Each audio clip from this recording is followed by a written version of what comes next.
Hello, hello, hello. How's everybody doing on this lovely KSL day here? I'm gonna tone down this music and tone up that StarCraft music. Jugger J. I'm excited to have been visited by the Golden Jugger Cum. I gotta spread the Jugger Cum to 10 other chats or I will experience bad luck for the next 20 decades. I would never want to experience bad luck for the next 20 decades, so I'm gonna copy and paste this so that I can just hold on to it. I'm gonna put this somewhere really important. Just hold on to it so I can pop it in some chats later on. We have a KSL to get to in the meantime. Ooh, poor Forion signing up. You'll love to see it. Oh man, So I'm just Chickenman. giving everybody a minute to check in. Bagels! Oh my god, the one and only reigning Bagels.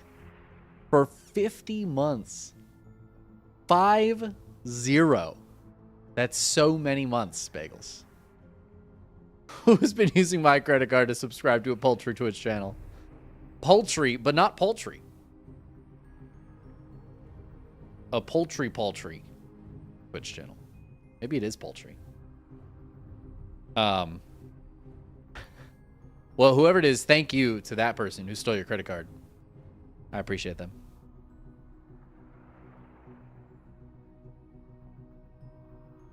It's the Hawaii resub since it was the 50th state. And when you first subscribed to me, I lived in Hawaii. So think about that.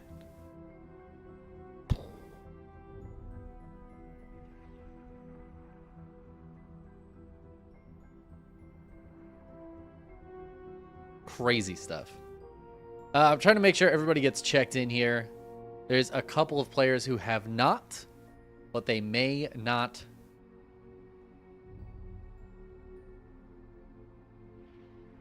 Apparently, Jason stopped in on Dave's channel, too. They may not actually show up. So I'm just trying to give everybody a minute here. If anybody signs up at the last minute, we can get them in. I'll make sure we're all seated correctly. It looks like we might be short 3 players. Still leaves us with a very nice, sexy-looking bracket. Although, one of our very, very few Zergs is not currently checked in. So it might be all on Dark to represent Zergs, which usually he does a very good job of. But DRG is not checked in. I do not see him online right now, so we may be missing the dong. You didn't want bad luck. That's fair. It's totally fair. I'm going to go copy paste that in a ton of other channels. What was it? 20 channels? 10 other chats or you experience bad luck for 20 decades. I'm not even going to be alive that long. Maybe, actually, hold on. Maybe this is the key to long life. Experience bad luck for 20 decades, but that means I have to stay alive for 20 decades. That means that I could live, theoretically, up to 232 years if I just don't share this in 10 chats. Now, that's 232 years of hot garbage luck, but how bad can it really be? Life already sucks. But maybe it's worth it, that long life, if you think about it.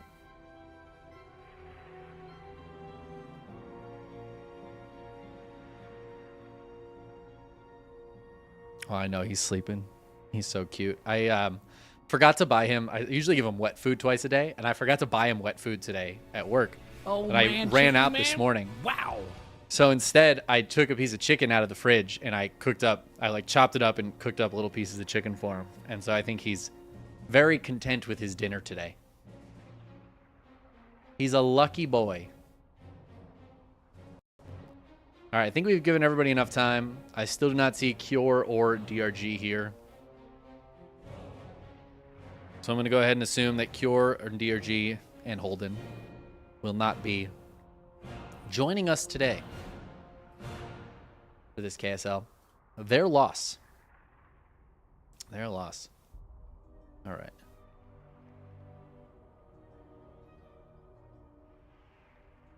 And we should be good. Other than that, okay. Pretty happy with this situation. I think some of the players might be a little bit less happy with this situation. There's some very tough matches. The entire top side of the bracket is going to be Protoss.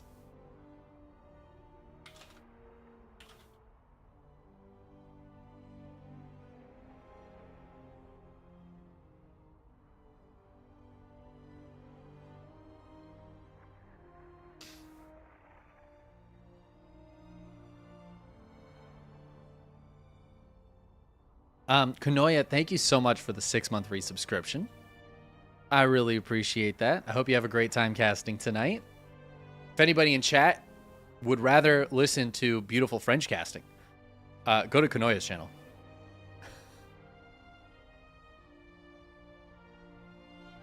I know that my speech does not sound as nice as French, generally speaking.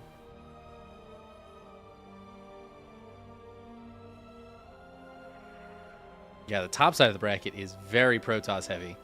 It looks like we'll probably have Parting in Classic getting into the round of 8, and then Nightmare versus Cyan to see who goes up against Hero. It's all Protoss across the board. The bottom side of the bracket, though, we do still have some Protosses. Estrella, nice, and Creator. But we've got Beyond in there. We've got Dark in there. It's very Protoss heavy bracket in general, now that I'm looking at it. And we're pretty much guaranteed a Protoss in the finals. Actually, I don't know what race Slayer plays. The entire top side of the bracket might be Protoss, because I think Rebellion's a Protoss. It's fun. It's fun stuff.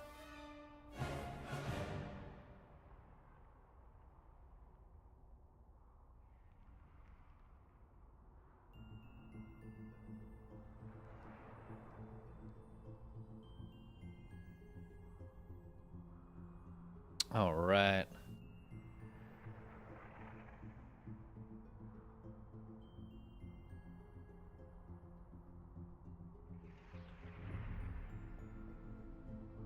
Well, it looks like Hanmano forfeit, so we're even down one more Terran.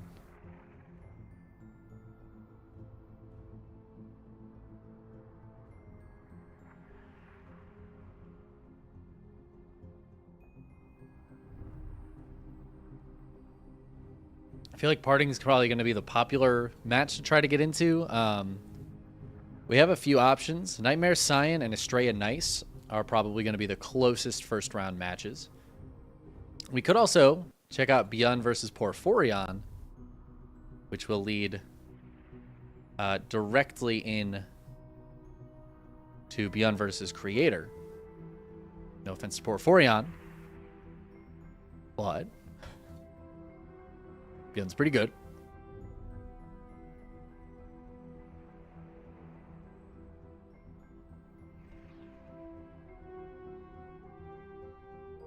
Estrella is interesting because Estrella versus Nice should be a good PvP.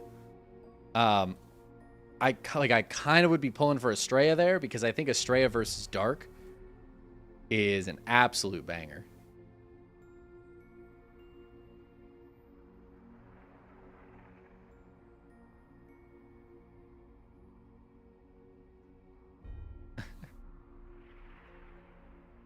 But I also, we have 4 English casters. We got our main 4, our mainstay. Dave Testa, the Cranky Duckling, Steadfast, and myself in English. We have some non-English commentators, Kanoya in French. I don't know if anybody else is here at the moment. Into the Inu sometimes joins a little bit later. I don't see Enki right now.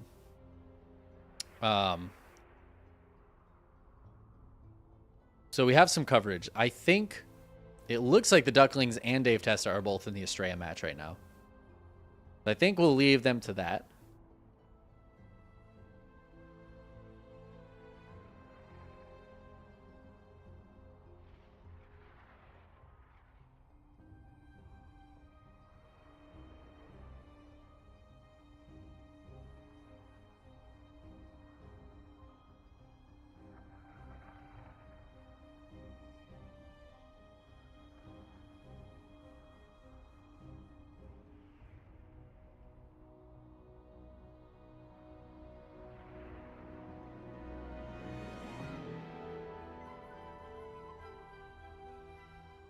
Okay.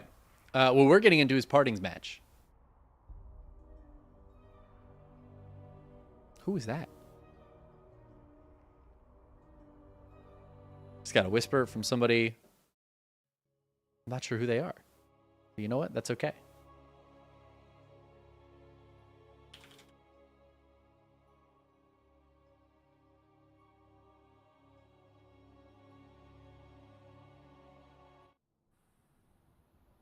All right. Yeah, we're getting into Parting's match. I saw nobody else was getting into it, and I mean, we can't have a match with this beautiful man not get cast. Because spawning in the lower right-hand corner of Oceanborn, we have the red Protoss player. You know him, you love him. It's Parting. He's streaming his first-person view right now. Recently back to competitive matches. He's played, this is his second KSL, I believe, and he's played in 1 or 2 of the ESL Open Cups.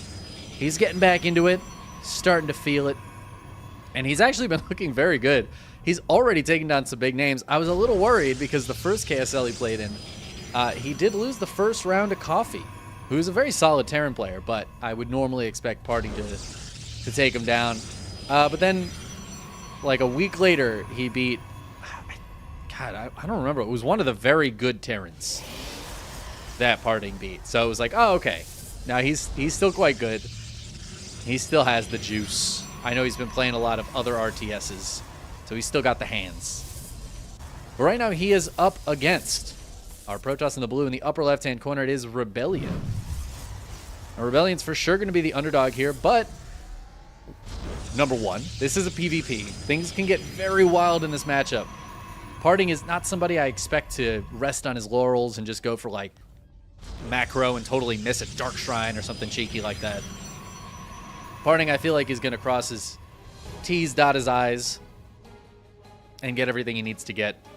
In fact, I wouldn't be surprised if Parting just one base all in to win the game as quick as possible.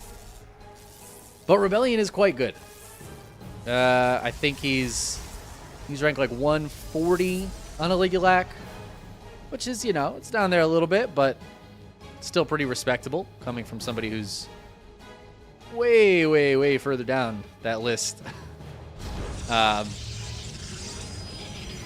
Yeah, Rebellion's a solid Protoss player. Solid enough where, again, if Parting is just kind of chill and doesn't take this seriously, could for sure be a problem.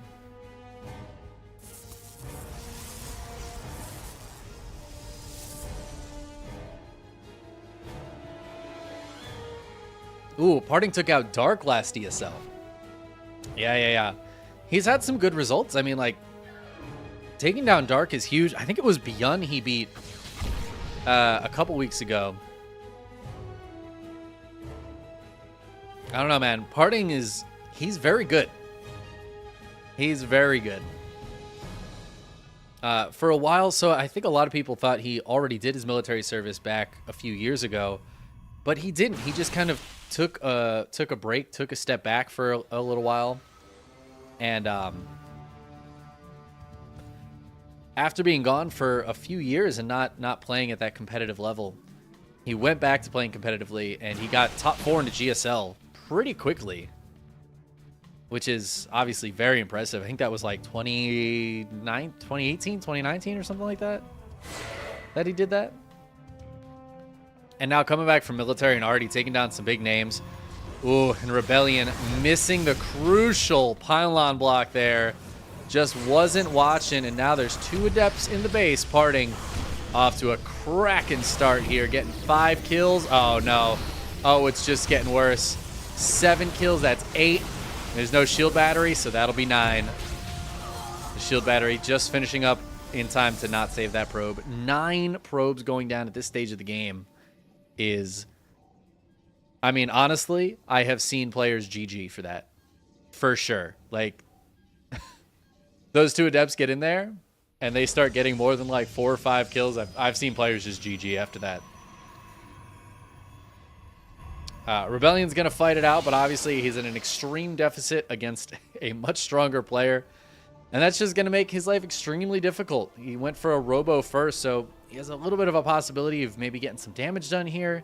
But it looks like Parting's going to go ahead and get the scout off on that. With the Phoenix, it's actually going to see this War Prism. Oh, man. Parting spots the Prism. Heading across the map. He's got Blink about halfway done.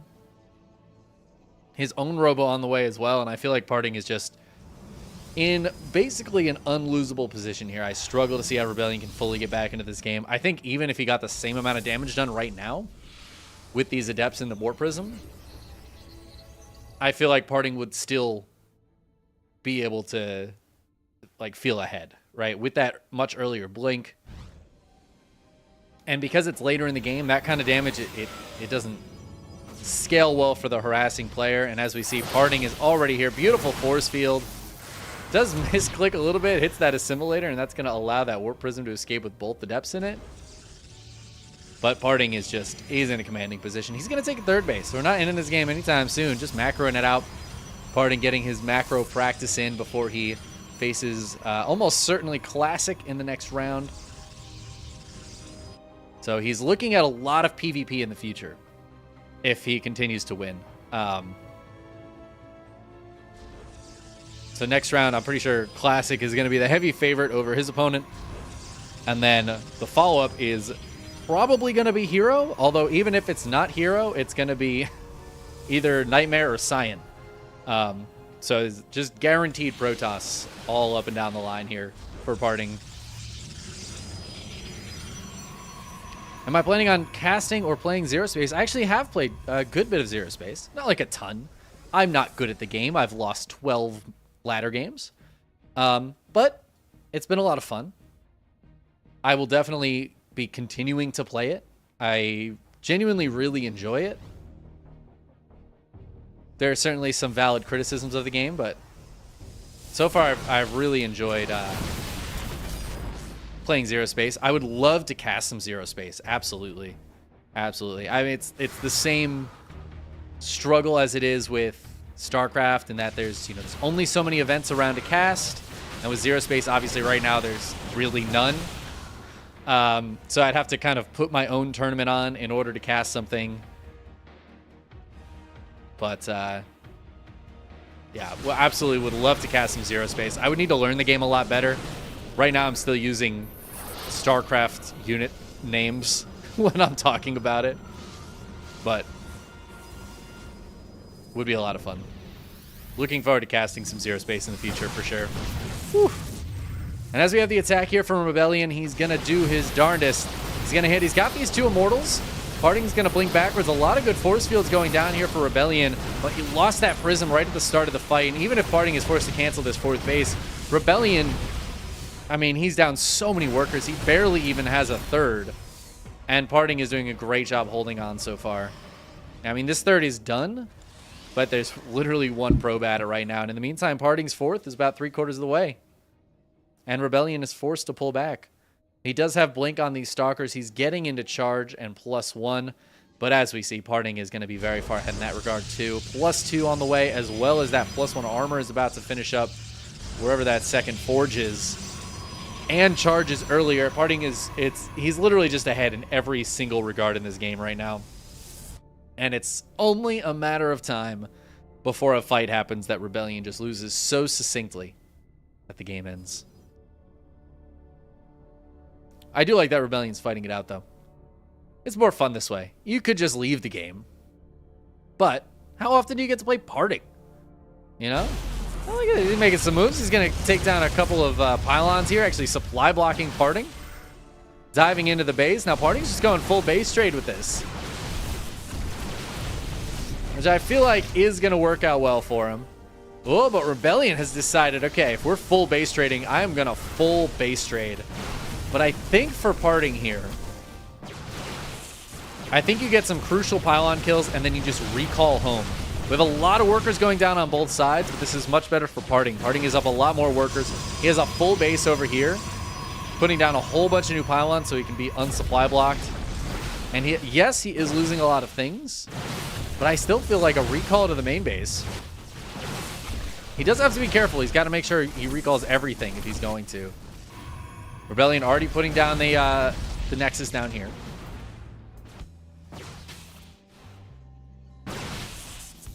Parting is ahead in terms of supply, but also has that 1-1. And here's the recall. The probe's getting pulled to fight to try to block these Stalkers and keep them there. And I think this is just about going to be it. The Stalkers are going to try to escape. But even if most of them do, where are they going to go? Where is Rebellion going to go? Parting even left some units back on the other side of the map to make sure to clean this base up. And that's just going to be GG. As the rest of those Stalkers go down, Parting will secure victory in game number 1. Fun little base trade to end us off there. That's why it's more fun if Rebellion plays it out.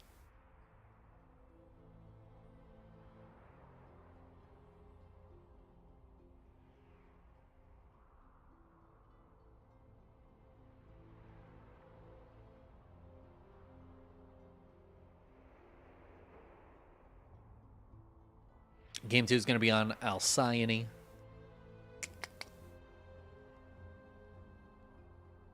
Trap, Zound, and Zest. When do those guys come back? I don't know. I can't imagine it's much longer. I think Zound... Yeah, I don't know. That's a good question. I wonder if somebody like Gemini would know that. Gemini usually keeps tabs on all the Protoss. I really feel like the loss of those players has hurt Protoss more than any amount of balance or patch stuff. Those players missing is a huge hit to the Protoss. I don't know. There's the Zerg Cabal. What's the Protoss version of that? Whatever that is. It's in a lot of pain without Trap and Zest specifically. Zound was also quite good and actually had some really sick results before he had to go to his military service too. And then, of course, having MaxPax not going to any of the big lands. MaxPax hasn't played in like a premier tournament in a couple of years now. And that's a huge hit. A huge hit to Protoss. I'm super stoked we have Parting back. But, yeah, he's coming back at a tough time for the race. Fortunately, I think it's not too bad of a time to play in these kinds of cups. Because the top handful of non-Protoss players really don't play in these a lot. So it gives the Protoss a much better shot at making some money in these weeklies, as we have a very Protoss-heavy bracket today. And spawning in the lower left-hand corner, it is one of our favorite Protoss, Parting. In the red, his opponent in the blue. In the upper right, it's Rebellion.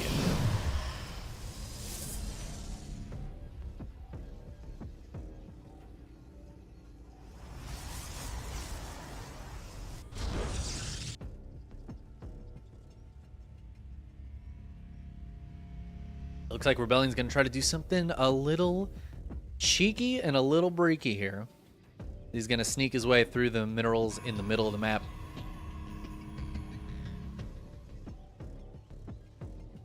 Parting, chilling on the other side right now, checking things out. Is likely going to notice the lack of a second pylon, because that pylon is on the other side of the map here for Rebellion. And if I had to guess, this is going to be a proxy Stargate. I mean, this is kind of the proxy Stargate location.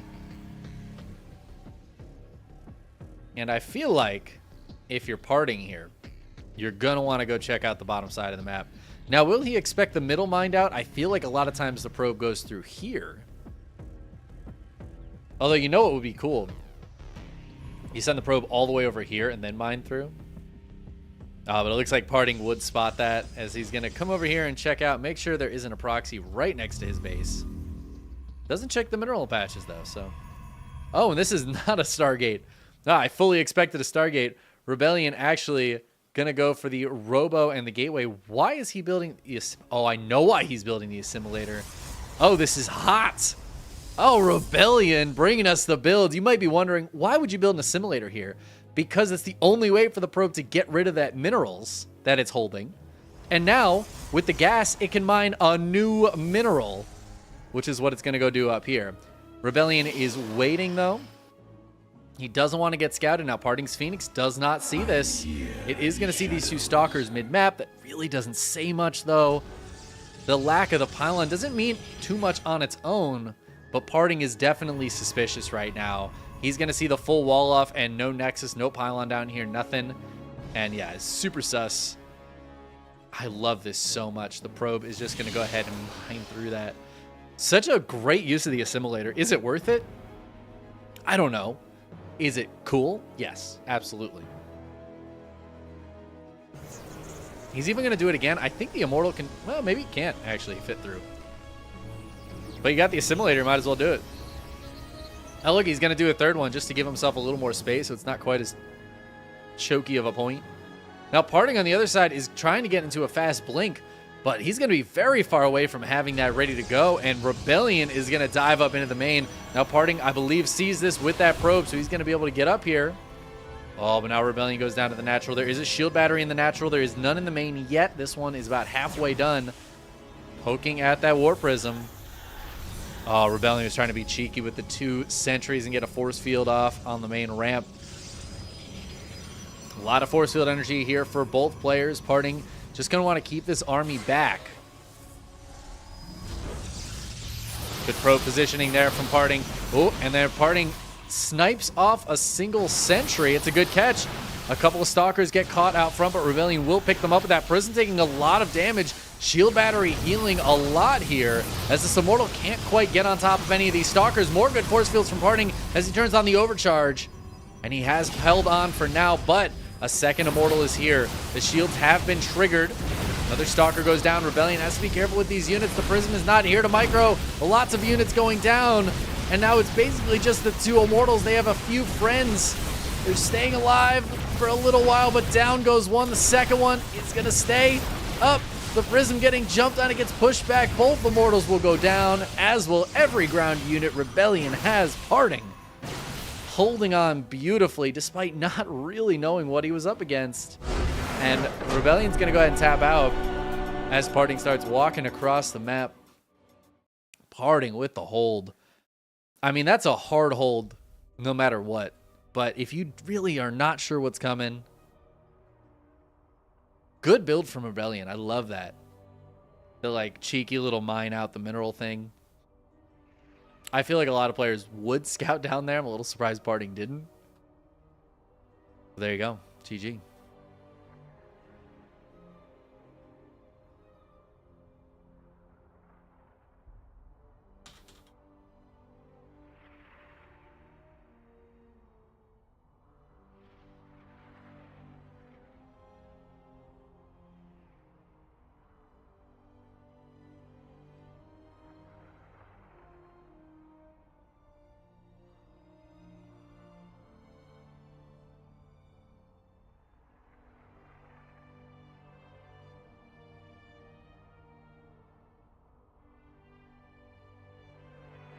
All right, so parting into the round of 8, he's waiting for Classic versus Slayer to finish up.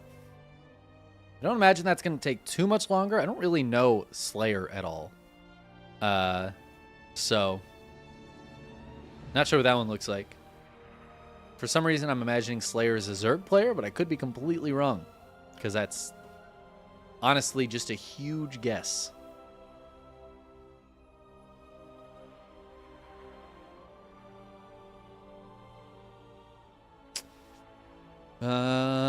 Doesn't look like anything else is quite ready yet. Creator is still waiting for the Beyond Porphyrion match. Well, it looks like that just finished. I think Steadfast was casting that. Because I think, yeah, it looks like Steadfast and Beyond both just got out of game. So Steadfast is casting the Beyond match. You want to check out Beyond, and then once Beyond Porphyrion is done, Creator is waiting in the round of 8 for the winner of that one. The Ducklings and Dave Testa are both casting Estrella versus Nice, I believe.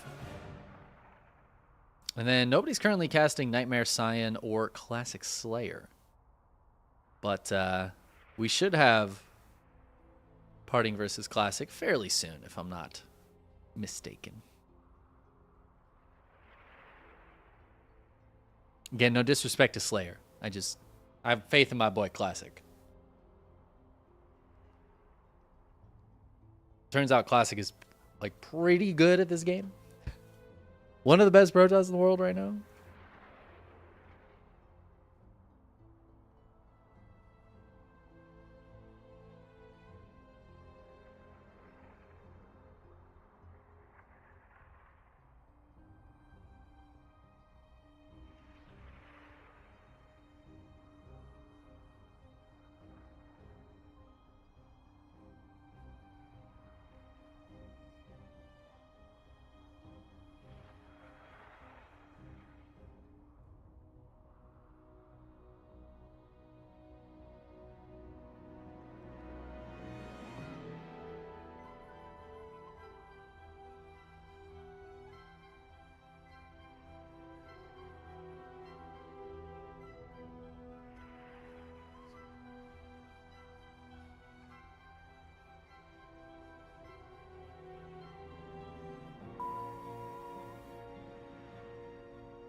It looks like Estrella versus Nice might be over. I feel like those guys have been out of game for a couple minutes now.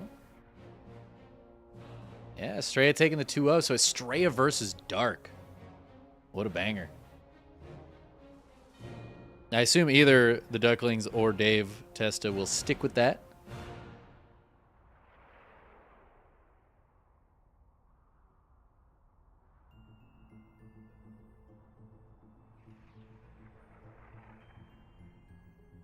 All right, I'm going to optimistically put Classic in the title, which means Slayer is going to upset and beat Classic.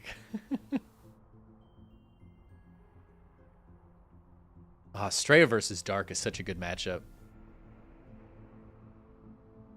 Because, like, Estrella is one of those guys that can absolutely punch up and take somebody down who's, you know, at the top like Dark. Dark is kind of susceptible to funky Protoss, for sure.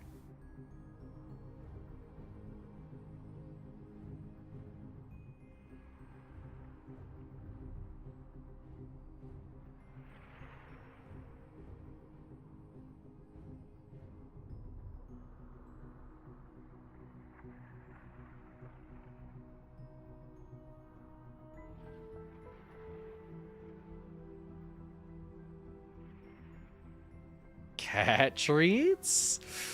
We can do some cat treats.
Oh, that's who that is. Okay.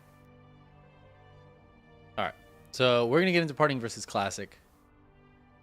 Hopefully, what's the best of in the finals? It is best of 5. Hopefully the other stuff gets covered. I know Estrella Dark will get covered, and I know Steadfast has Beyond Creator. If nobody covers Hero Nightmare, I'll just bug Hero for the replays afterwards. I don't like bugging players when we have like 12 casters. Somebody can get into it.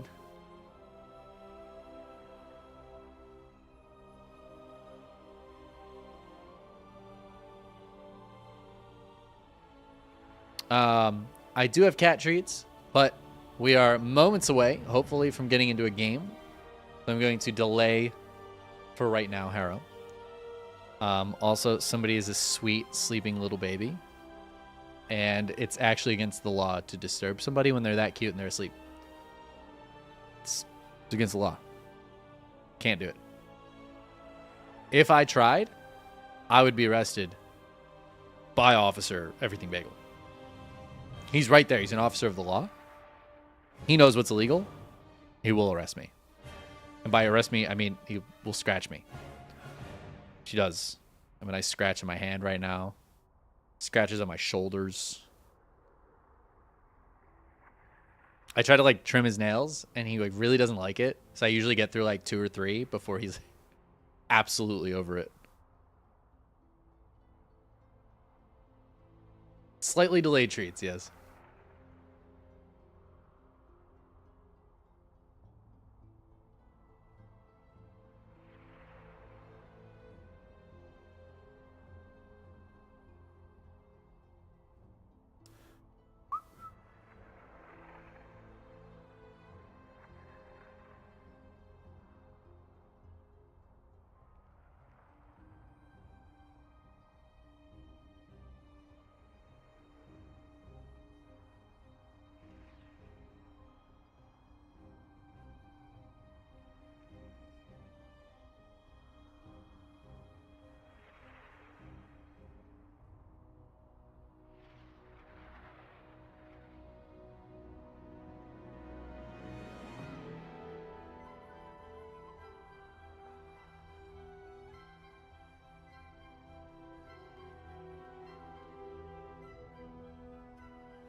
Of course, now that I'm not going to give him the cat treats right now, we're going to wait 3 minutes to get into this game because that's just how it goes. You just never know when you're going to have time. I'm sorry, baby. I woke him up against the law. Getting a warning right now. That's what that look is. It's a warning. Verbal warning for waking him up when he was being too cute.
Could have given him like a dozen treats by now.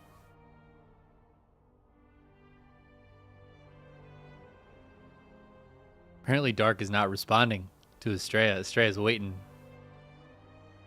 for that walkover. Like 7 minutes left.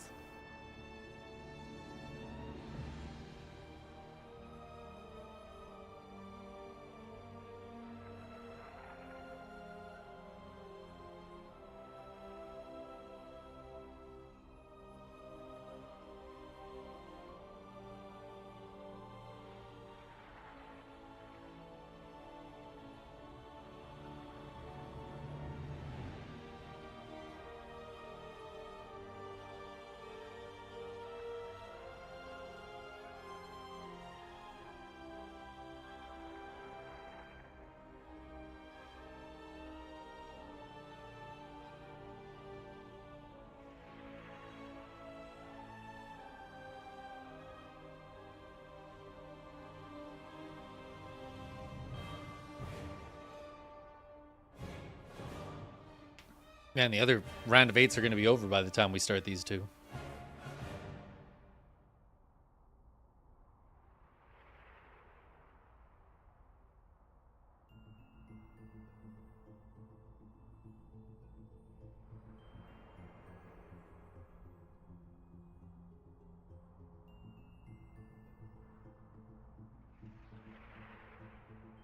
Of course, as I say that, we get into the lobby.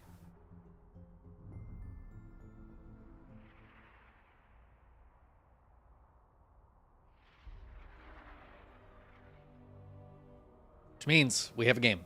We have a game. We're loading in. PvP, another PvP. And then after this, we'll probably cast another PvP. Considering trying to cover the other semifinals after we finish the bracket today, but we'll see.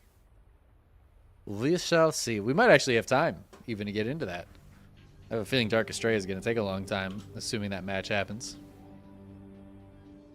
But in the meantime, we got ourselves Protoss versus Protoss. Not just any Protoss, but two of the all-time greatest Protoss, as we have in the upper left-hand corner none other than the big boy himself, inventor of the Soul Train. If you can remember back to those days of StarCraft, it is Parting.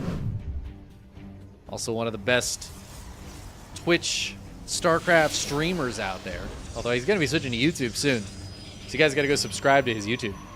Which, I don't know what it is, but I believe in you guys. You can find it. Subscribe. His opponent in the lower right-hand corner today is, of course, the Chin Toss.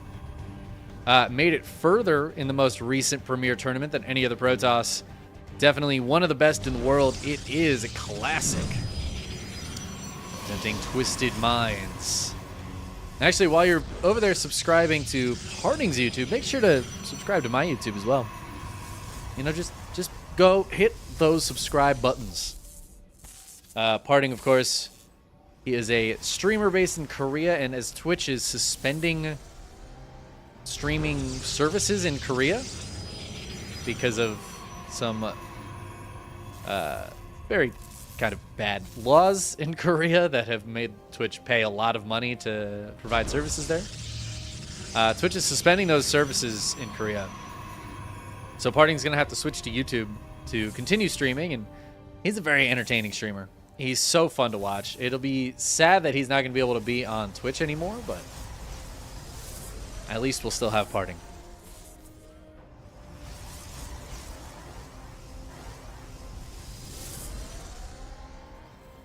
And he has been looking very good. I'm just talking about this in the last match. But recently just beat Dark in the EPT Cup. I think he beat Beyond maybe a couple weeks ago. I feel like it was like Beyond or Gumiho. It was one of those Terrans where I was like, oh my god, that's a sick result for Parting. And in general has just looked very, very strong. I think it was Beyond, because I'm pretty sure he beat Beyond and then lost to Clem in the next round. Which, you know, it happens to the best of them. Except Straya did also recently beat Clem. He's down fighting Dark right now in this bracket.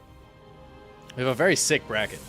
Stoked to see Estrella playing. Stoked to see Parting playing. Two very exciting Protoss. And Classic going to be cheeky here. Go for a couple of Adepts. Going to try to sneak in. There's actually no probe in the wall right now for Parting. Which means these... Oh, there is a probe. I was hiding. Excuse me, I didn't see you there, sir. That is my mistake. The Adepts will continue to threaten. At the same time, on the other side of the map, Parting is putting some pressure onto this pylon. Classic trying to hold on until these two Stalkers come out, but this pylon is getting very low. Ooh, as is that Sentry, and down it goes, and that's a great victory there for Parting. But these two Adepts are going to finish up that Shade and come right back on over. Try to get on top of one of those Stalkers. It does get pulled back, though. Parting pulls the other one back. Ooh, lots of micro going on here, but Classic is going to lose both of those Sentries and not get any of these Stalkers, at least not yet. The pylon will go down here as Parting sticks around, and he gets the Stalker. Parting, oh my god, he hasn't lost anything. This is insane. That's insane. He killed 2 sentries, killed that stalker, and killed the pylon. Okay, finally, Classic gets a little something there and gets a stalker kill. Parting still considering poking in right now. He's got to be careful, though. These stalkers actually have more hit points overall than his do. And Classic's going to bring down Big Daddy Immortal, which will send these stalkers packing. Ooh, this stalker is low, and Classic wants it. He wants it. He's chasing it. At the same time, on the other side of the map, the Adepts are going to sneak in, but they're actually going to get caught by some units, I say, as he's actually going to go ahead and kill 2 sentries. Oh. Ooh, he only gets 1. Meanwhile, the Stalkers do make it home for Parting, where they have a shield battery to help them out. Classic is, it looks like, considering putting some pressure on here. He's got the Warp Prism coming out.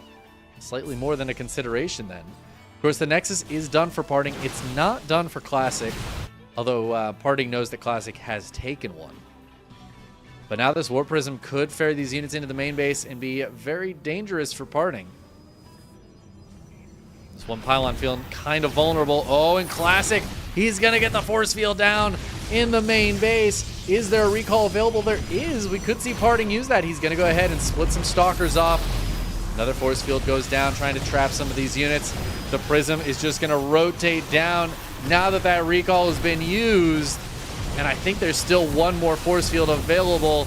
Ooh, maybe not. Okay, the force field does not get thrown down. Probes have been pulled off the line to try to help buffer. This Prism is super low, and that's going to make it really hard for Classic to micro as the Stalkers dive forward. Oh, he picks it up. He gets the Immortal out of there. It's going to get a couple extra shots off. It even gets picked up again. The blink forward, though, as Parting's blink finishes up. Down goes the Prism with the Immortal, and Parting will clean all of that up, somehow only losing 4 probes during all of that. Those probes were pulled for like 100 years, which puts him still ahead in workers. And because he was mining on that base earlier, yes, that was a big swing in Classic's favor, but look at how much it actually is. It's still in favor of Parting. After all of that, he still barely loses anything. Now he's just going to blink on top of this Immortal. The Prism picks it up, but the Prism goes down. Oh my god, he picked it up! And right as the Prism went down, I don't think it would have mattered anyways, but Parting gets the victory. Wow, that's some clean micro, man. That is insane. Even from the very beginning with those first few Stalkers, somehow just gaining huge value with those 4 Stalkers, not taking any losses for the longest time. And then somehow holding on there with the force field on the ramp. He recalled, and there was the potential for another force field, but the probes getting pulled stopped the sentry from being able to get in position to drop that force field. It was just perfectly played by Parting. He was able to get out of his main base somehow and get on top of those units, pushing that Prism and the Immortal back further and further, somehow only losing 4 probes. And then the moment Blink was done, the Prism and the Immortal were both dead. Everything died for Classic. I mean, insane micro there at Parting, and that's kind of what we expect from him, man. It's so cool to see him back and playing this well straight out of the gate, back from his military service. This has got to be some of the best performance we've seen within less than a month since he's been out of military. It's crazy. And here he is again, spawning in the upper left-hand corner of Oceanborn. It is Parting. Looking godly against, again, one of the best Protosses in the world right now. This is like, he's not looking great against like a decent player. This is Classic. Classic is, he's a monster, man. Like, this is a guy that can win tournaments. Again, at DreamHack Atlanta, Classic was the only Protoss to make it to the round of 8. It was Classic, not Hero. I mean, MaxPax wasn't there. But it was our boy Classic. He made it the furthest. And he's shown very consistently excellent results, especially in those big tournaments. I do think Classic does better in big tournaments than in things like weeklies. But still, extremely tough opponent here for Parting to honestly take down in just such impressive fashion. So sick.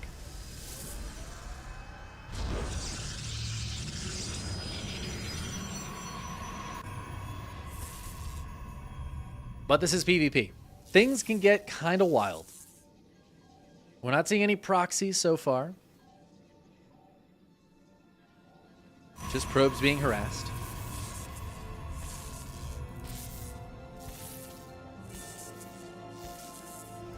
Oh, wait a minute. This is Classic's pylon.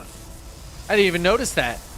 Classic got the cheeky pylon block on the probe, trapping a probe in here.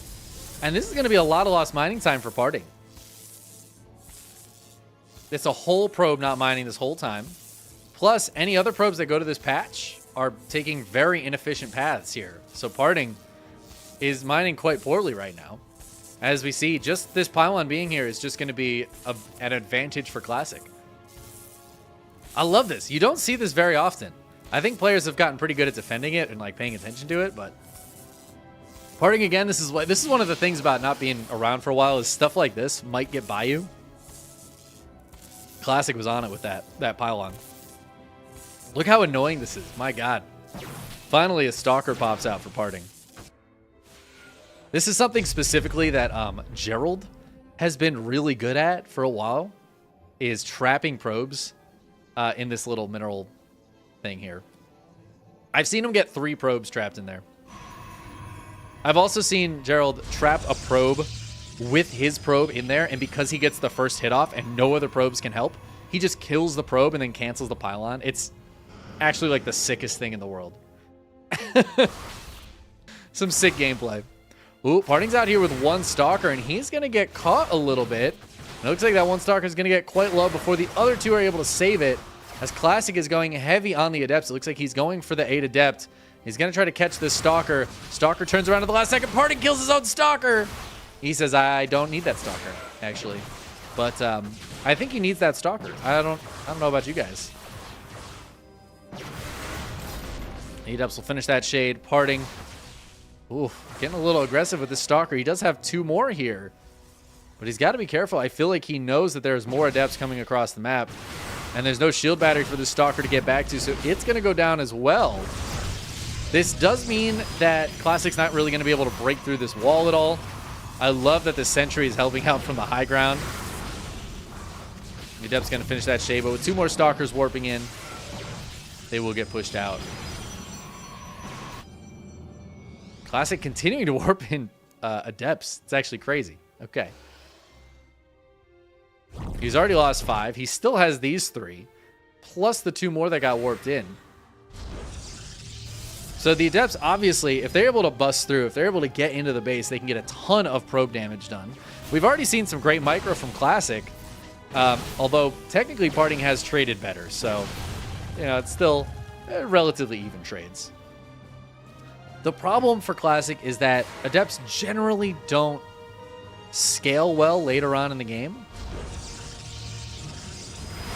Ooh, they're going to finish that Shade, though. They're going to be able to get both of those Sentries. 4 Adepts, 1 shot's a Sentry. Great warp in here from Parting, though. Going to body block those Adepts and keep these probes safe. 1 probe, not even 1 probe went down. That's so crazy. Maybe one of those probes was from right now. But only 1 Adept gets out of there. Classic suddenly has traded pretty significantly worse. I mean, it's pretty early in the game. 200 resources, not the biggest deal in the world. But, again, Adepts don't scale super well later on. So, Classic is now just way behind on Blink Tech, way behind on a Stalker count. He's making up for it with Immortals. But obviously, Immortals do have some downfalls. They don't micro quite as well as Blink Stalkers. This is so nice for Classic, though. He saw no shield battery here, and he's like, I'm just going to target down a couple of workers, pull this army back, and the Adept shades out again. I don't even know where it went. There it is. Somehow gets back out of there after getting 2 more probe kills.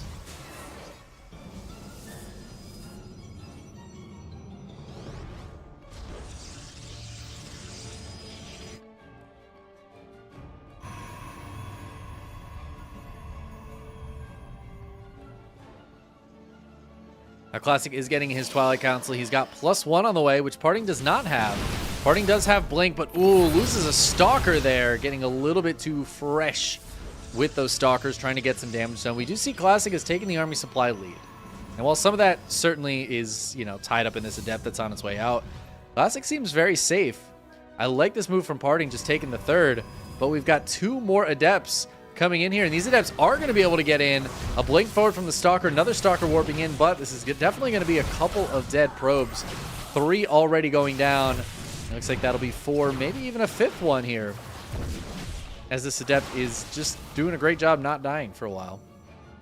So Classic getting some good damage, taking a worker lead. His third base is a little bit later than his opponent's, but with that worker lead, he should be able to make up for it in the income. Already we've seen Classic has been mining more this whole game, even from that first pylon. Look at that. Crazy.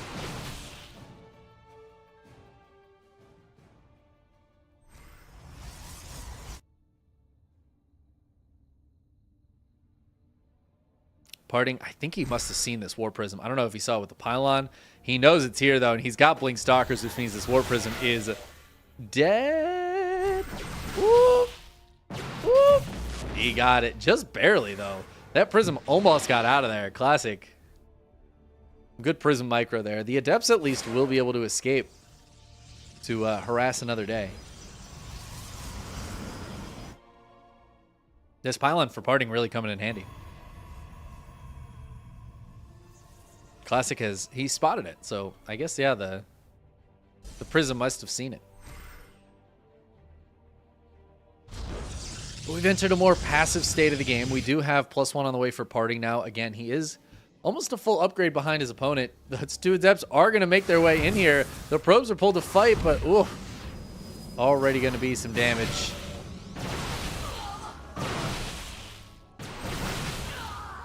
Just 2 probes, not too bad. Charge is on the way here for Parting. He's got a bunch of gates finishing up, as well as that Templar Archives. Classic is getting into charge. Does he have Blink? No Blink here for Classic, so if he gets that, it's going to be next on the menu. In the meantime, both players just kind of heading the same direction for the most part. Again, that big difference is the Blink from Parting versus just the heavy Immortal count here for Classic. He's got 4 Immortals. Those can be very powerful, although the higher the Zealot and Archon count gets, the less impactful those are. Parting's going to move out, and he's going to run to this army. I do not think he expected to see that army there. Oh, he wants to get the kill on this Observer. He wants it, but the Immortals come out first, and they say, no siree.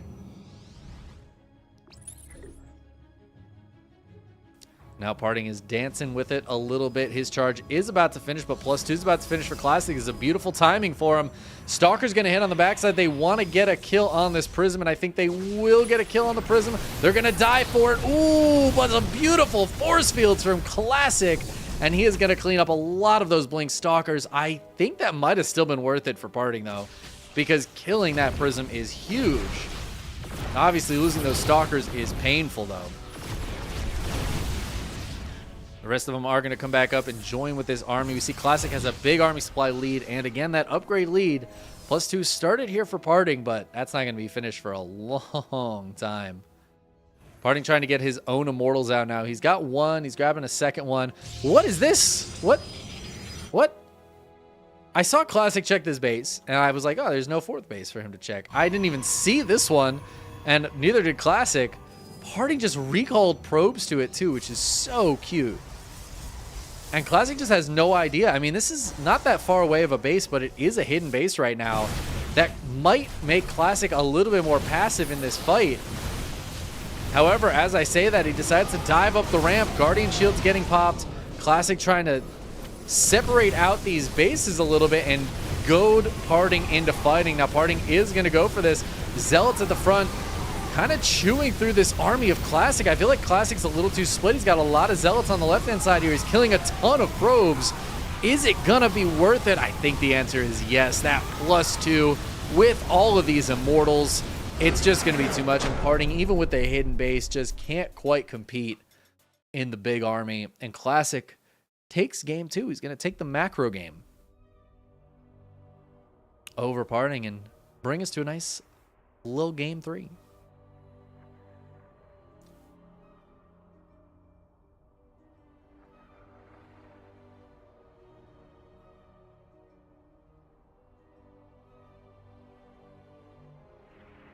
What a good series so far, though.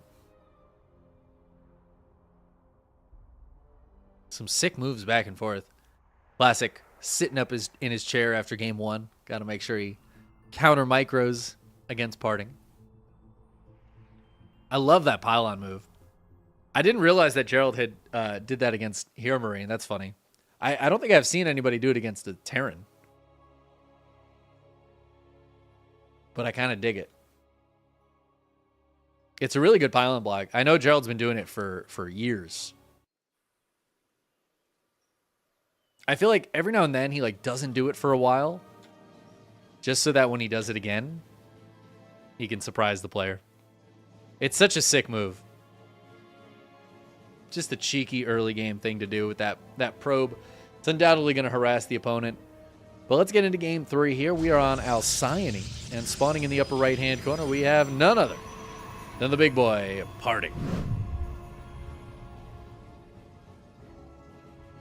And his opponent. In the lower left, it is the Chin Toss for Twisted Minds Classic.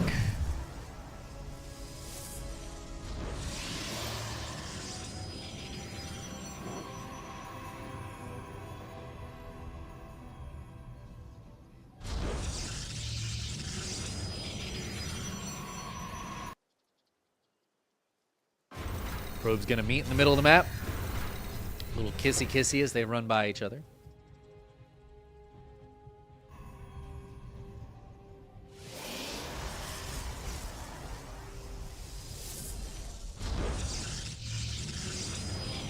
I assume Parting will be paying attention to try to not let the pylon block go down. Let's see if Classic goes for it again.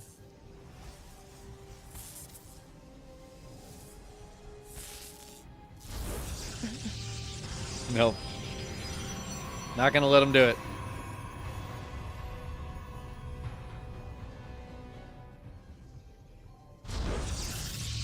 It's funny. It'd be funny if Parting did it on the other side of the map.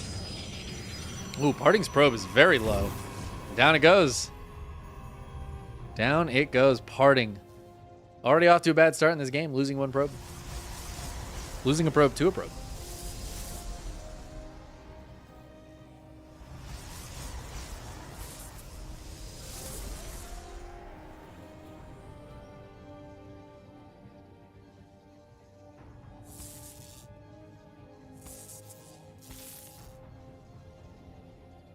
No proxies, even on this map. Even on Alcyone, we have no proxies. Little surprising. Somebody was saying they haven't seen Parting go for like a one base though. So I guess Parting's just been on the macro train. That is definitely, it's the more European style of play. So I wonder if Parting's been studying his max packs. Honestly, that wouldn't surprise me at all. Before his military service, Parting was like the only player to use the max packs build in like a big tournament. He used it in a GSL way back in the day. So I think Parting really, like, he pays attention to the good Protoss builds all around. Oh, it was a good start for Classic though, as Parting tries to move up that ramp. Stalker's going to take a lot of damage. He's going to have to try to escape. Should be able to get out of there. Might take a little more damage on the Stalker. No, it doesn't quite get there.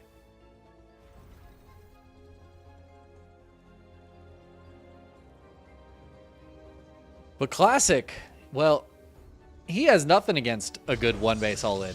And in this case, it's going to be the Classic build, the 3-gate Robo. This has been extremely popular in Korean PvP.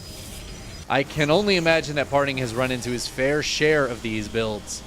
But now he's got to defend on 2 bases, and he didn't get that scout. The Stalkers did not make it up the ramp. He doesn't really know what he's going up against right now. Classic's going to drop the pylon. We'll see if this Phoenix is able to get the full scout. If it had gone through the middle, it would have seen this Vorp Prism. Instead, it's going to take the long route to find this info. And it's going to be late when Parting gets the confirmation that this is coming. I like these Stalkers trying to body block the Prism. He does have some force field energy here as well as a shield battery. Classic, though, is just going to dive in. Force fields go down a little bit late. Good target fire here from Classic. Going to take down a couple of these Stalkers immediately. Sentry's not really doing all that much damage. Probe's getting pulled. The super shield battery turns on. But it's enough Stalkers now to one-shot Sentries and even to just two-shot these Stalkers through the shield battery. And I think Classic is just going to take this one, as there's no units left for Parting. Parting not expecting the 3-gate robo out of his opponent in Classic. Secures the victory, parting with a 1-0 start. We thought we might see him in the semifinals today, but Classic says, not today, sir. Not today. Not yet. I will not relinquish my title as top 3 Protoss in the world just yet. He takes him out. GG.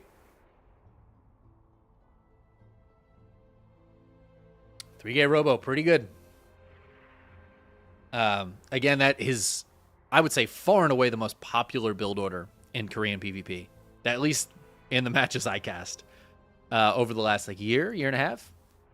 Extremely popular.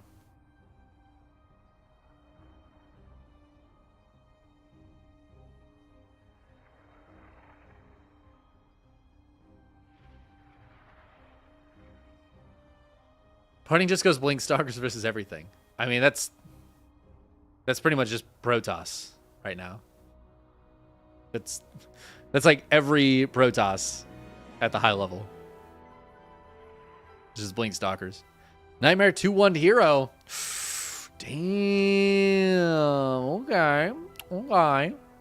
That means we have Nightmare versus Classic in the semis. Parting was always in Grimm's chat. Really? That's fucking awesome. I love Grimmy. I didn't know Parting was a Grimmy fan. It makes sense though, because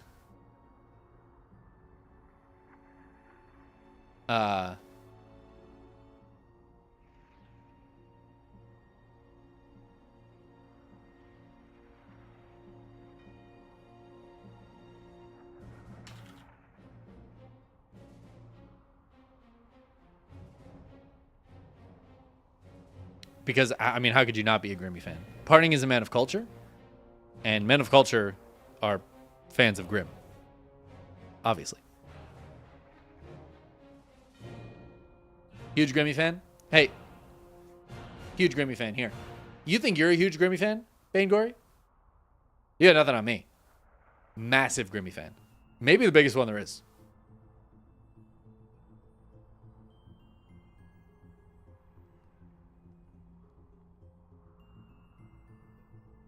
Grimbo Slice.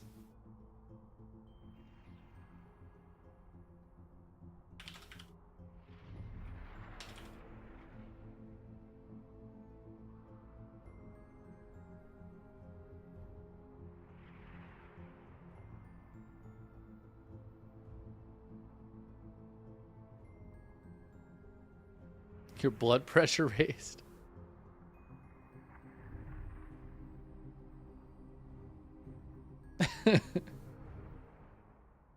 All right, we already are getting into game, so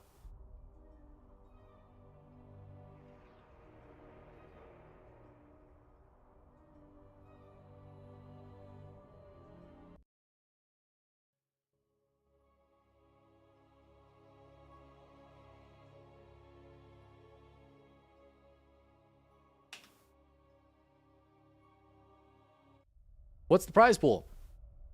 It is $400 plus anything that's added to the match arena, which already Trevor White has added $10 and Rainy Bagels has added $5.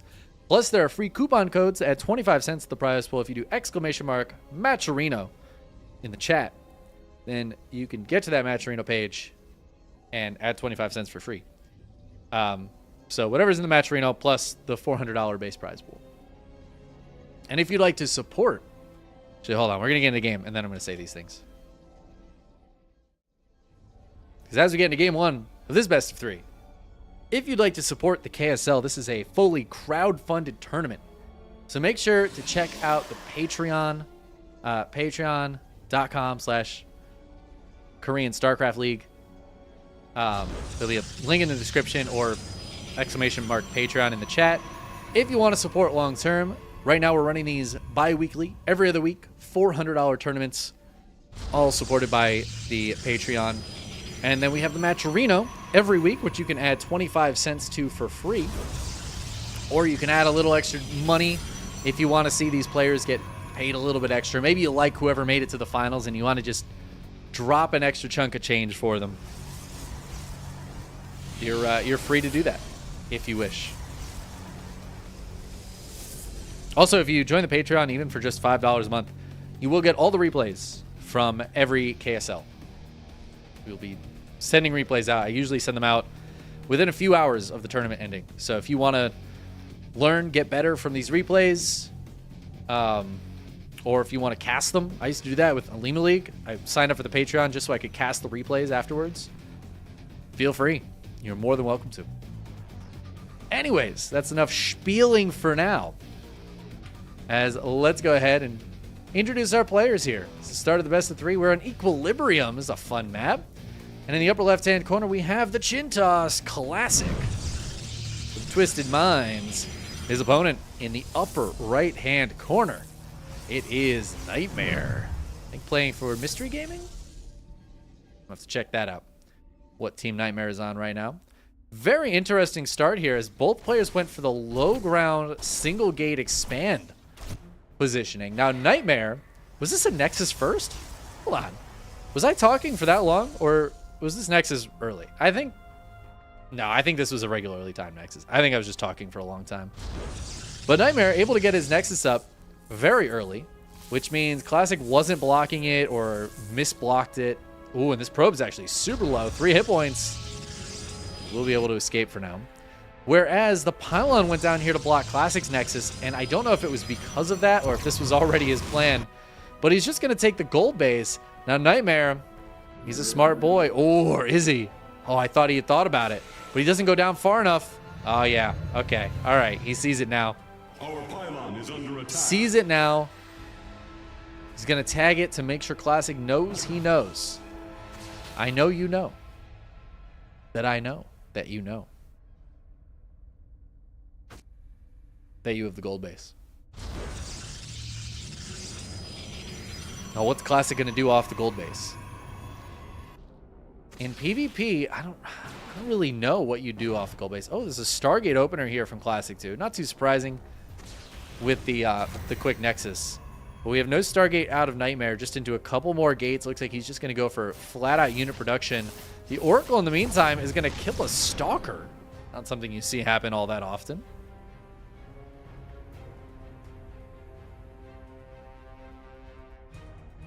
I think it was just the one Oracle made as well, so Classic not committing to any follow-up Oracles.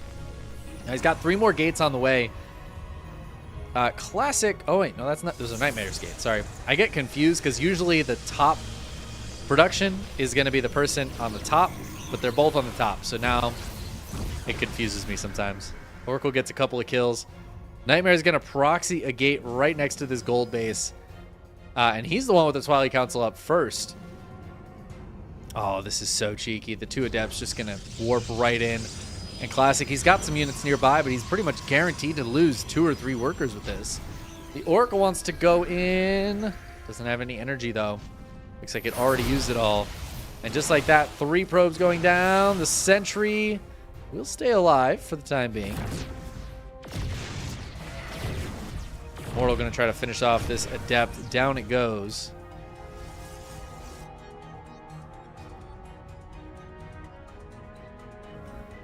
Blink is coming out of Nightmare here. Now, he had a very early Twilight Council, but he hasn't really been able to, or he hasn't started a Blink for a while. So that Blink is a little bit later than I feel like it maybe should have been. But he does have this pressure going on right now. More Adepts warping in. He's going to be up to 5 Adepts. Should just be able to take that Sentry down quite quickly. And then these Adepts should be able to put a good amount of damage out, but also they tank a lot of damage from this Immortal. Super Shield Battery turns on, though. Ooh, the Immortal needs to be careful not to go too far away from this shield battery. Probes getting targeted down. 11 probes going down already. Mortal getting jumped on a little bit here. Does have some Stalker friends, and it's going to target down the Stalkers. Get as many of them as it can before it dies, and it will die. Classic is really struggling to deal with this. Oh my god, and because he doesn't have the wall at the top of the ramp, and he had no wall here, 5 Adepts just get into his base. Now, the Stalker should be able to make relatively quick work of them. They're kind of low hit point, but still a lot of lost mining time, and there's more probes going down over here. Yeah, it's just going to be the GG there. Nightmare dealing with that gold base, the cheeky gold base attempt from Classic. I like the move, but it felt like a reaction to that Pylon, And it was something that Nightmare could read. He was like, okay, you still don't have a Nexus? Let me just check the gold. Good scout from Nightmare. Knew what he was up against and handled it beautifully.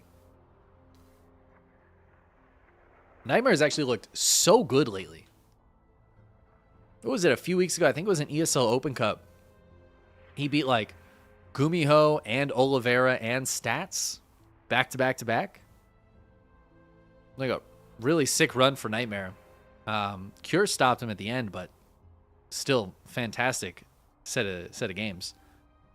And now here in this bracket, we started up against Cyan, took down Cyan 2-0.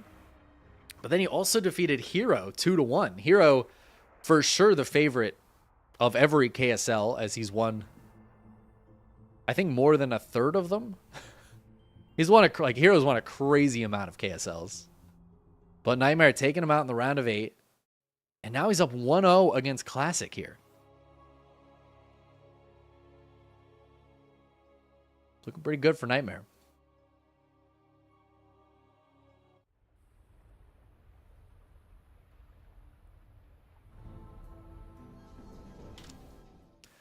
Let's see, though, if he can continue it here on hard lead.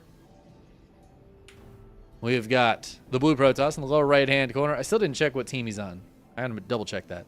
It is Nightmare. Actually, he might not be on a team right now. Nightmare was on Maturino. But he unfortunately, that contract ended on the 1st of this year. And I don't think he's joined a team since then. You know what? I think Nightmare is currently teamless, if I'm not mistaken. We got to get Nightmare on a team, baby. With results like these, we got to get him on a team. His opponent in the upper left-hand corner, one of the best Protoss in the world, just took down Parting, a fan favorite, but is finding himself down 0-1 in a series once again. It is Classic, and for the Twisted Minds.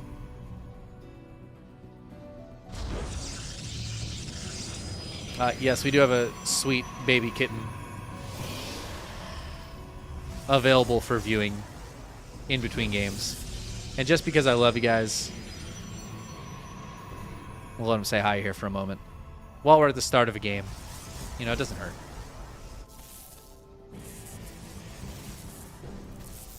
He's so cute. Officer Everything Bagel. It's his rest time right now. He's not patrolling the streets. He's patrolling his dreams.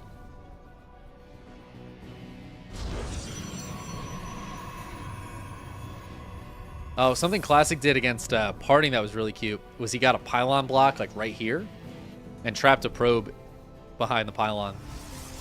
A lot of lost mining time. I love that move. I hope we get to see Classic do it again, but I feel like you can only get that like once a day. And both players going for the high ground 2 gate. This is not too surprising. Again, Korean PvP is very heavily revolves around 1 base, 3 gate robo. There's just so much heavy aggression. And while it is very possible to hold that on 2 bases, hold that with the low ground, it's very difficult. So a lot of players just, instead of bothering to try, they just don't. But also, if you open like this, your opponent has to respect the fact that you could also be doing like a 3 gate robo. You could have a robo proxied across the map, something that we've seen Firefly do about 1 billion times. Take down some of the best Protoss players in the world with a proxy robo and a proxy gateway. It's a sick build. It's a pretty good build. And hey, look at that. Classic, he's busting it out. When Classic's down in a series against the Protoss, this is what he does. He busts out the build. Both players actually going for some adept harassment here. And as things get a little more interesting, we'll go ahead and take Officer Bagel off the screen.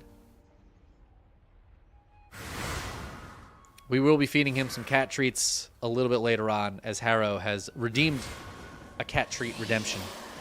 Nightmare gets in with one of these adepts, and actually he's going to be able to get a probe or 2. But not only that, he scouts the robo and the gateway to confirm what he's up against. Gets those 2 probes. And now Nightmare, he is taking a base back at home, but he knows exactly what he's up against. Can he get his robo up, get an immortal up in time to defend it? That's going to be the question.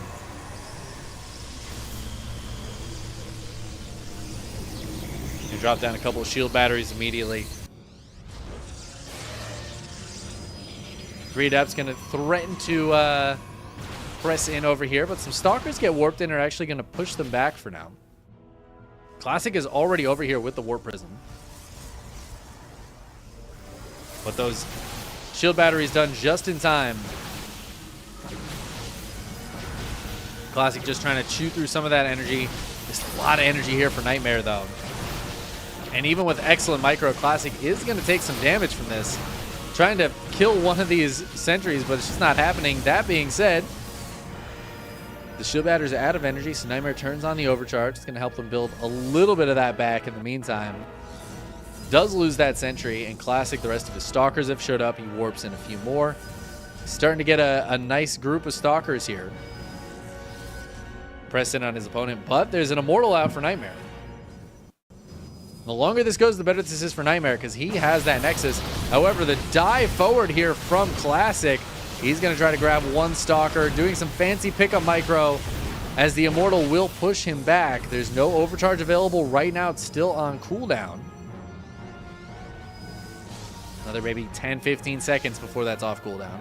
But a second Immortal's popping out. Classic's going to go in one more time. He's got to kill this Immortal. He is going to get one Immortal. The second one is force fielded back. It can't actually help out in this fight at all. Finally getting some shots off, but Classic's going to dive forward on top of it. Can he get it? Super Shield Battery turns on. The answer is no, and he's going to lose almost every single one of these Stalkers. Oh, even loses one at the end there. Nightmare is going to push out here. He's going to try to get on top of the Warp Prism. He gets it, and with that, GG gets called. Nightmare holds on against the 3-gate Robo on 2 bases, and he takes the 2-0 victory over Classic. Nightmare on an absolute tear right now, and he's going to make it right to the finals. Damn. GG.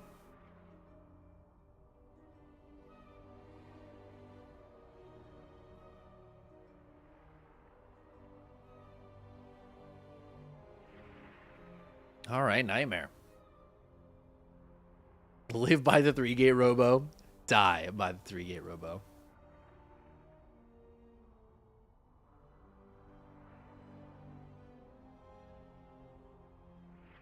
Put that score in here. Nightmare taking down Hero and Classic. Nightmare's PvP, I've said this for a long time. Nightmare's PvP, he might be the best PvP in Korea. In fact, I'm just gonna say he is. I mean, I feel like after that, it's hard to deny. He does this consistently too. So ends up being a good bracket for Nightmare, as he's got only PvP until the finals. Now he is waiting in the finals for what I believe is Dark versus Beyond. We didn't get the result of Dark versus Estrella, but I'll ask one of the guys about that afterwards. And yeah, Dark versus Beyond is currently in game 1.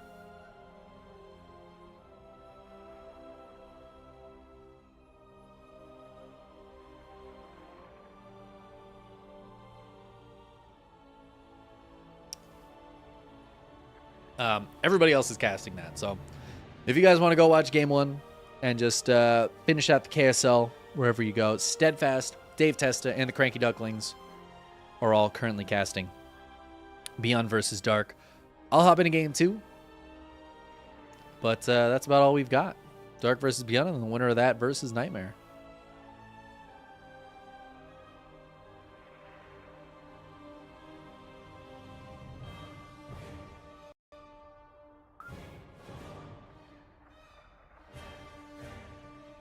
Let me see. Nightmare. Nightmare has been to 3 finals. He has never won a KSL. He has lost 3 KSL finals. He lost against Hero twice in the finals, and he lost against Dark. Yeah, he has made it to 3 finals. He has lost 3 finals. Dark has made it to a lot of finals. Dark's made it to 23 finals.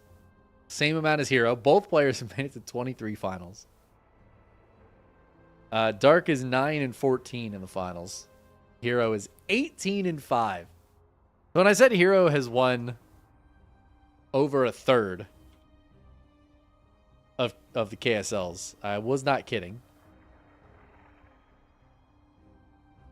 What are we at? 42? Yeah. He's won a lot. It's crazy, actually.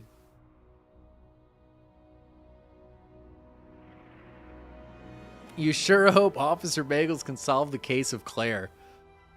I don't know if anybody's going to be able to solve the case of Claire.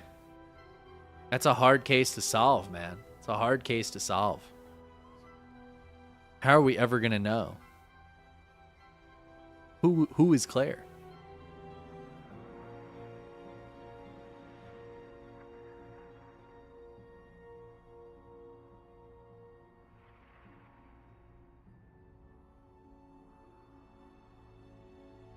Wow.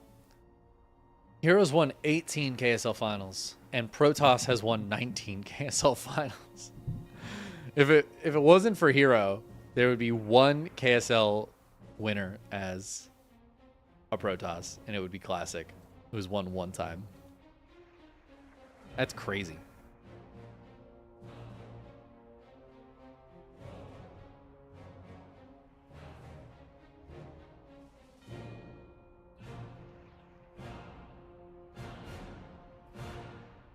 I love looking at like tournament stats, stuff like that.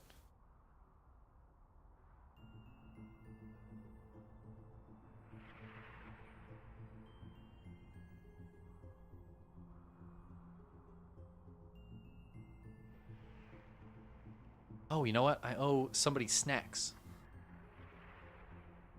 Let me get cat treats for the boy.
So you can listen to him for a moment.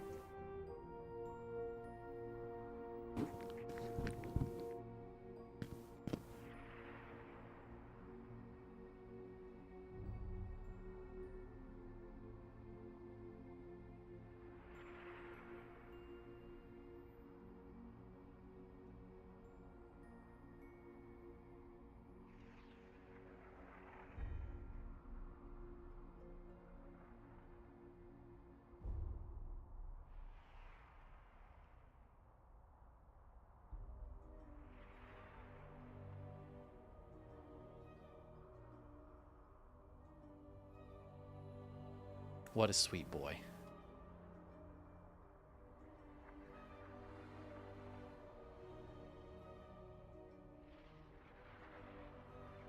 He's such a little cutie. Cat SMR. I don't know if you guys can even hear it, but he's just...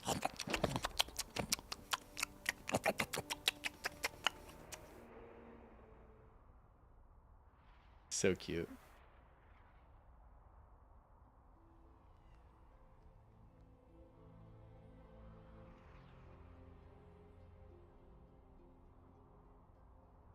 All right, we're in the lobby for game number 2.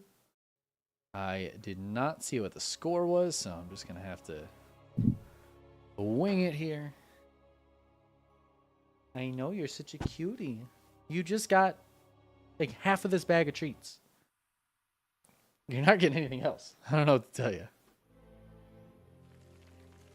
Oh, yeah. Sorry, the Maturino command didn't update. That's all right. I'll get it. Thank you. Stop in here. I'll fix it real quick. I probably just forgot to hit like OK when I changed it. I do that sometimes. You're so upset? Well, fucking get over it. God. All right. You're upset, but are you pupset? That's what I really want to know. Are you pupset? I understand if you are. We're in game 2 of this best of 3, this semifinals. Spawning in the upper left-hand corner, we have Dragon Kites Gaming's Dark.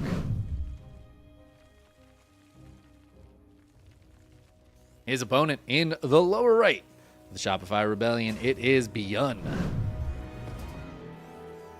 Beyond going for the 2-Rax Reaper, the good old 2-Rax Reaper. Love to see it. I missed game 1. I don't know what happened. If I'm feeling cheeky, I might record a cast of game 1 and then edit that together into a video. So there's a possibility, if you're watching this on YouTube, that I did just cast game 1. But I did that in the future. So we'll see. We'll see. It depends also on how much work I feel like doing. The answer is usually not much, I'll be honest with you. Work. It's hard to want to do work. You guys know what I mean? Editing videos definitely counts as work.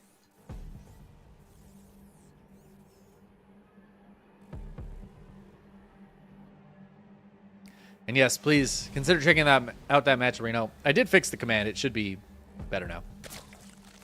Consider checking out that match, Reno. Putting in a code for free. We already had $15 get added, so I appreciate that.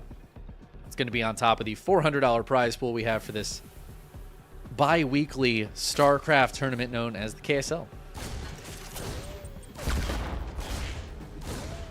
Now, Beyond's going to be annoying with these Reapers here. This has been his build for such a long time at this point. Has it been a year that Beyond's been doing this build? Ooh, look at him get the drone kill. Beyond absolutely try-harding that drone kill, and he will get it. Second Reaper showing up to save the first one. Third Reaper on the way. It looks like Beyond's done building Reapers now, though. Goes for the factory, and I imagine it's going to be add-ons off the back of this. So just the 3 Reaper. He is going to poke and prod at this hatchery. The link speed's over halfway done for Dark, and I feel like he should be able to save that hatch. The Reaper's instead going to go into the main base, trying to blow those queens back so they can get some more drone kills. They will get 2 more kills, bringing the total up to 3 dead drones as the grenades once again keep the queens away. Ooh, gets a Zergling as well, excuse me, before sneaking out of there.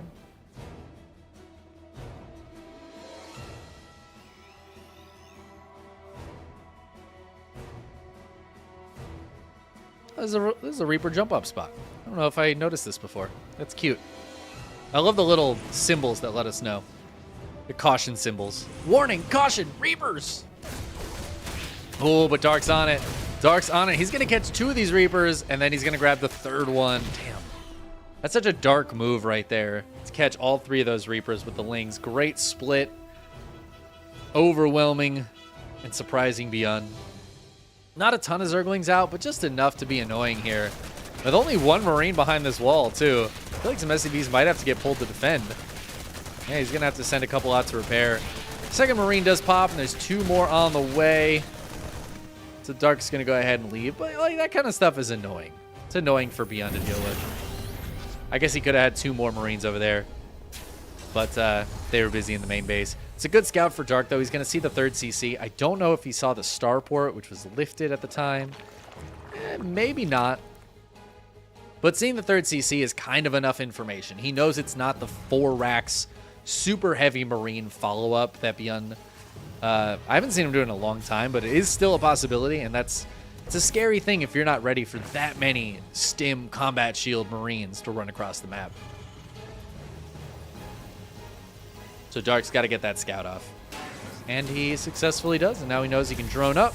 Just go for the Link Queen defense for a while here. Beyond getting his double NG Bay. I like the Banshee here, too. It's kind of cute. Before getting any medevacs out. Let's see if he can get some harassment done.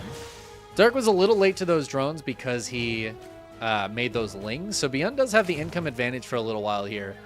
So if he can get some drone kills with this Banshee, he could just keep that economy down a little bit. If nothing else, this Banshee can patrol around, Notice if there's lings around, maybe get some of these creep tumor kills. He didn't invest in cloak, so it's not a huge investment for the Terran. But now with medevacs popping out, these Marines can be a little bit more bold in defending this third. Which actually Dark is going to maybe force to lift here. As Bian is running straight across the map with these Marines. The Lings might want to engage with this before the medevacs are here. They're going to go ahead and grab 2 Marines, force a stim that these medevacs are going to have to heal up. That's just a nice little start for Dark. I don't necessarily think either player has a lead right now. This feels like a pretty even game, especially as Bion's about to start the actual pressure in this game. But oh, this is beautiful. Bion just not moving on to creep at all, so he's leaving his base open while also just not getting anything done. He's going to stim these Marines and try to send them back home. But already, Bion is going to be forced to lift this third base. The SCVs don't die. They're going to get back home, but that's still like a lot of lost mining time here for Bion. It's going to be a big boost in Dark's favor economically. And Dark, in the meantime, he's got the 4th base on the way up. But through all of this, he hasn't lost any of that creep that really these Marines should have been clearing in the meantime.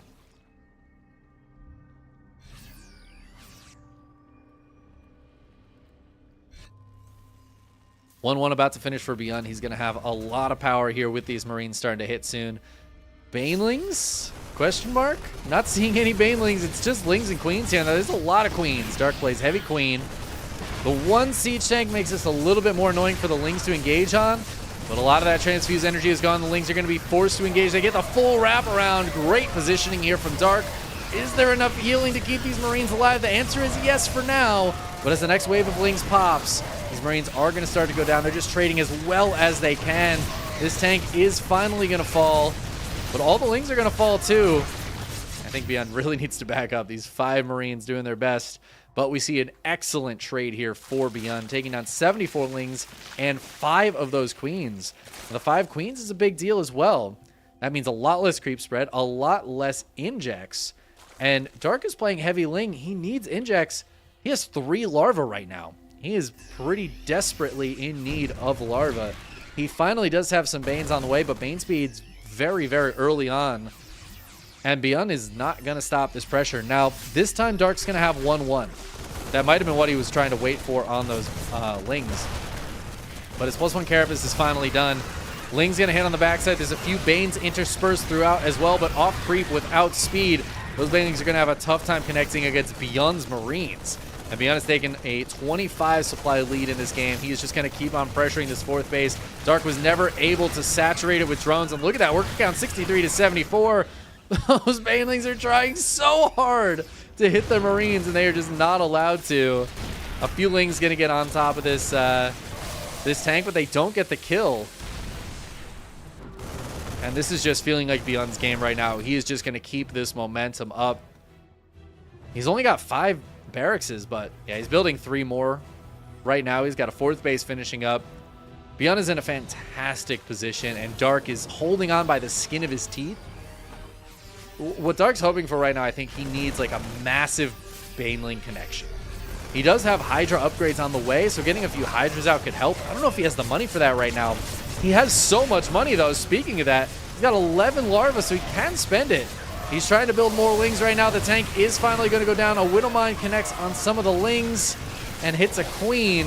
That's going to be a forced lift. Oh, hold on. There's only 1 medevac. All those Marines get left behind. Dark finally getting a good engagement. Still, he's traded much worse in this game. Oh, and he doesn't have detection. Overseer. All right, looks like it'll be fine. There's always that danger that like Dark kind of forgets about the 2 Widow Mines and just leaves his army sitting over top of them. Oh, this medevac in some danger of going down. It stays alive, but only just barely. But Bion's got another army on the left-hand side. He's going to start pressuring this 5th base. Finally, Dark able to get up to 74 drones, but Bion's got his 4th all set up. He's on 78 SCVs. He's feeling pretty good. However, the Hydras are out now. Widowmine's killing a lot of those Lings and Mains, but the Hydras presents a bit more of a problem to Bion in these army engagements with the Bio. They fight a lot better straight up against Bio. So as we saw, those Lings were like really struggling to kill the last few Marines when they had medevacs healing them. The Hydras will not have that problem. If it's just a handful of bio with Medivacs healing, the Hydras will DPS right through that. So Beyond needs to be a little bit more careful about his engagements. I love that he's clearing this creep through the middle. Dark's creep has not really been allowed to get very far. We see it's only just right next to his bases here. And Beyond's going to keep that pressure on. The army supplies are very similar. 2-2 is done for Beyond. But +2 melee is about to finish for Dark as well. He's not going to have any upgrades for the Hydra missile attack just yet, but he's got 2-2 on the Ling Bane. As Beyond starts pushing in here onto creep. Clearing, again, a lot of this creep. Sending some Widow Mines in here as well. But there is an Infestor. I think it's just the one right now. As the Lings and Mains decide to dive in, the Hydra's helping out. The Medivacs might need to pull back a little bit. Beyond, though, taking a good fight there. He's going to keep the pressure on. Oh my god, going for a massive lift up. I don't know where he is going. Dark sending some creep tumors forward. Not going to see these Medivacs. Looks like they're just going to rotate around to the left side for now. Changeling also not going to see the Medivacs. Damn. Dark actually has better vision than I would have expected, but still not able to see these 4 Medivacs as they move over to the left side of his base. And he's going to keep pressuring with just a few units over here. Just enough to keep Dark occupied. But I think Dark realizes, hey, you've only got like a handful of units. I need to send some units somewhere else. Oh my god, that drop came back into the main base. The one that was at 6 hit points is going to come back in here, force Dark to pull a bunch of units back, but then hold the phone. 4 Medivacs into the 5th base. A huge fungal. Oh my god, Dark hitting a massive fungal, but it's not going to be enough to clean all of this up. He does send a lot of it packing, and a lot of that bio fell. The main base was cleared up, no problem. And this move was pushed back. So Beyond is forced to pull home with a lot of these units, but he kills the 5th base. So it's 4 bases to, honestly, almost 5 here as Beyond's getting this one set up into a planetary. He's ahead in workers as well, 84 to 75. Dark's in a bit of a tough spot. He does have Vipers on the way out as well as another Infestor. He's got a few Infestors building up energy right now. He's got +2 missile attacks and +3 Carapace on the way. But we've already got Ghosts coming out for Beyond. He's getting into that higher tech, and this is exactly what you got to do against the Hydras. Get those Ghosts out so that the Hydras have a tough time engaging without taking big losses. The Snipes will just trim those Hydra numbers over and over and over again. This poor Marauder going to the absolute wrong side of the world here, but it will kind of draw some fire from Dark, allowing the bio on the right-hand side to get a couple extra shots in. We have a flank being set up here by Dark. The Widowmine will see it, so Beyond's going to start pulling back, anticipating that this flank is coming.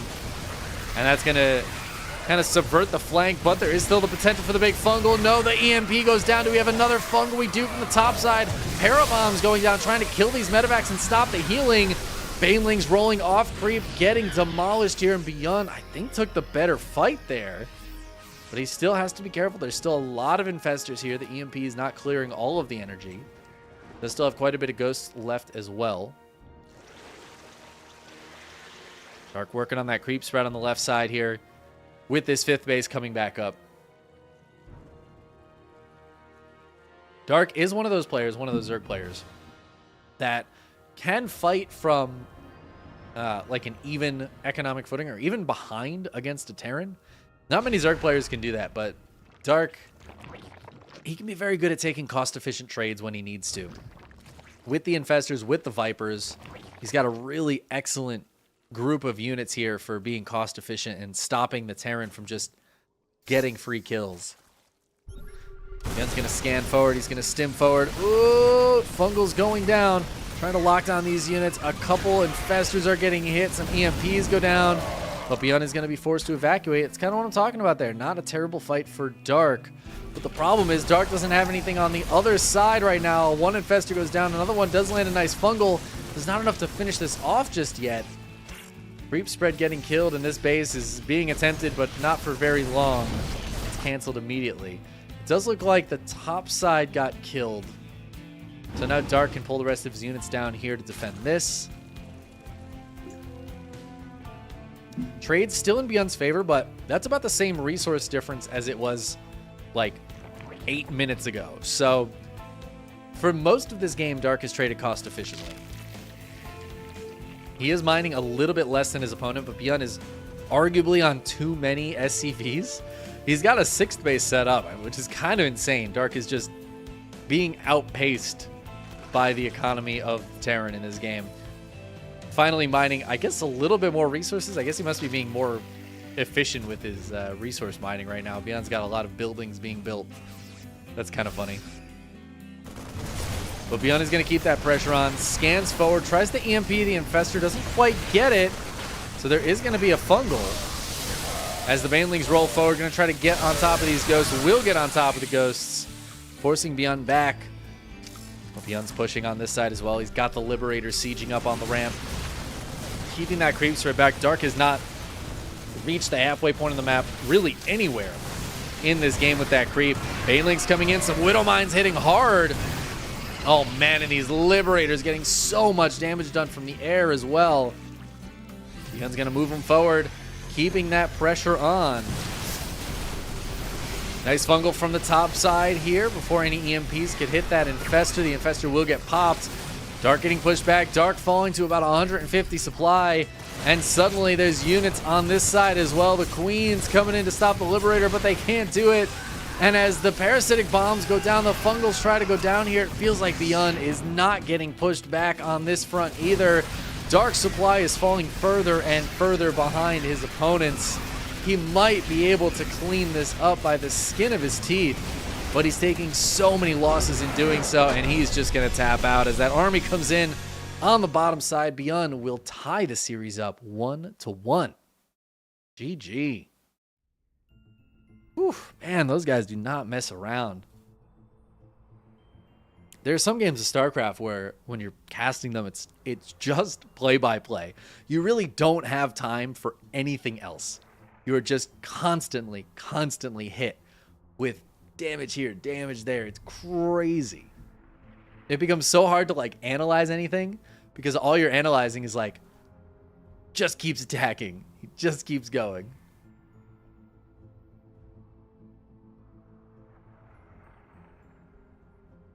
GG. A Widow Mine took out an Infestor. Good stuff. Hey, what's up, Twitch Guy 225? I've been casting StarCraft for almost 6 years now. Yeah, almost 6 years of casting StarCraft. Maybe one day people will know who I am. But I appreciate it. Welcome to the channel. Now, what's up, Mass? 6 years? What a newbie, right? It's crazy how short that is in the scheme of like other StarCraft commentators, but also how long that is like for my life. You know what I mean? Like the fact that the first time I cast StarCraft was 6 years ago. It feels like a long time ago. But I guess it's all relative.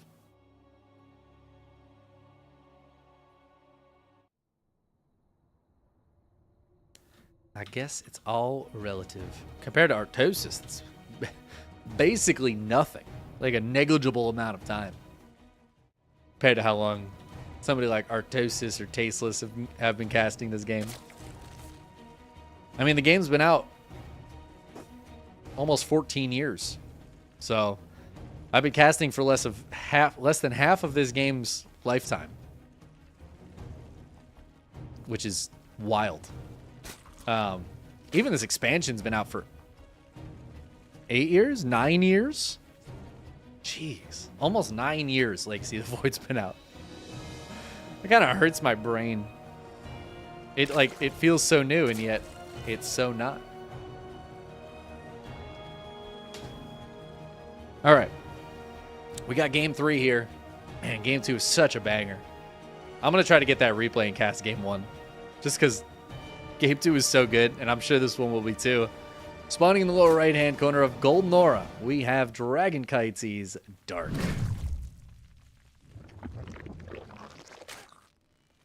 And his opponent, In the upper left, for the Shopify Rebellion, it is Beyond. Tying up the series. And going for the, oh my god, this is scouted immediately. Scouted immediately. He drops that in range of the Overlord. Beyond hits him with the question mark. And Dark just laughs at him. That's hilarious. So I have seen Beyond do this. And when I saw that SCV, I knew this is what was coming. And because Dark sees this immediately, he's going to pull drones to kill this SCV. Can he get the kill? Yeah, it looks like the SCV forced to run away. Okay. Probably best for Beyond to just cancel this now. So Beyond, he's got a 3 racks Reaper build. And he was trying to make it look like just the 2 racks variation with the third one being hidden. Dark is going to scout that it is gone. Obviously, there's a lot of lost mining time for Dark. But, I mean, it's worth it to just completely put the kibosh on Beyond's build. And now the Reaper's going to hit. It's going to look very similar to last game. We've got the CC going down back at home for Beyond. It's all going to be very similar. Does get a drone kill once again. Whoa! Whoa!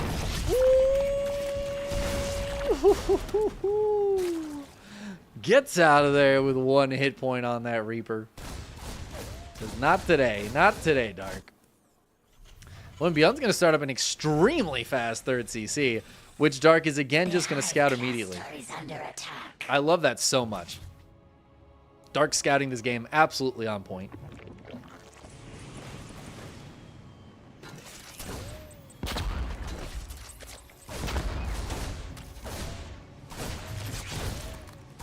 Beyond's going to get in here, though. Drone's trying to trap him, but the pool not able to close this gap entirely, and the Reapers should be able to escape.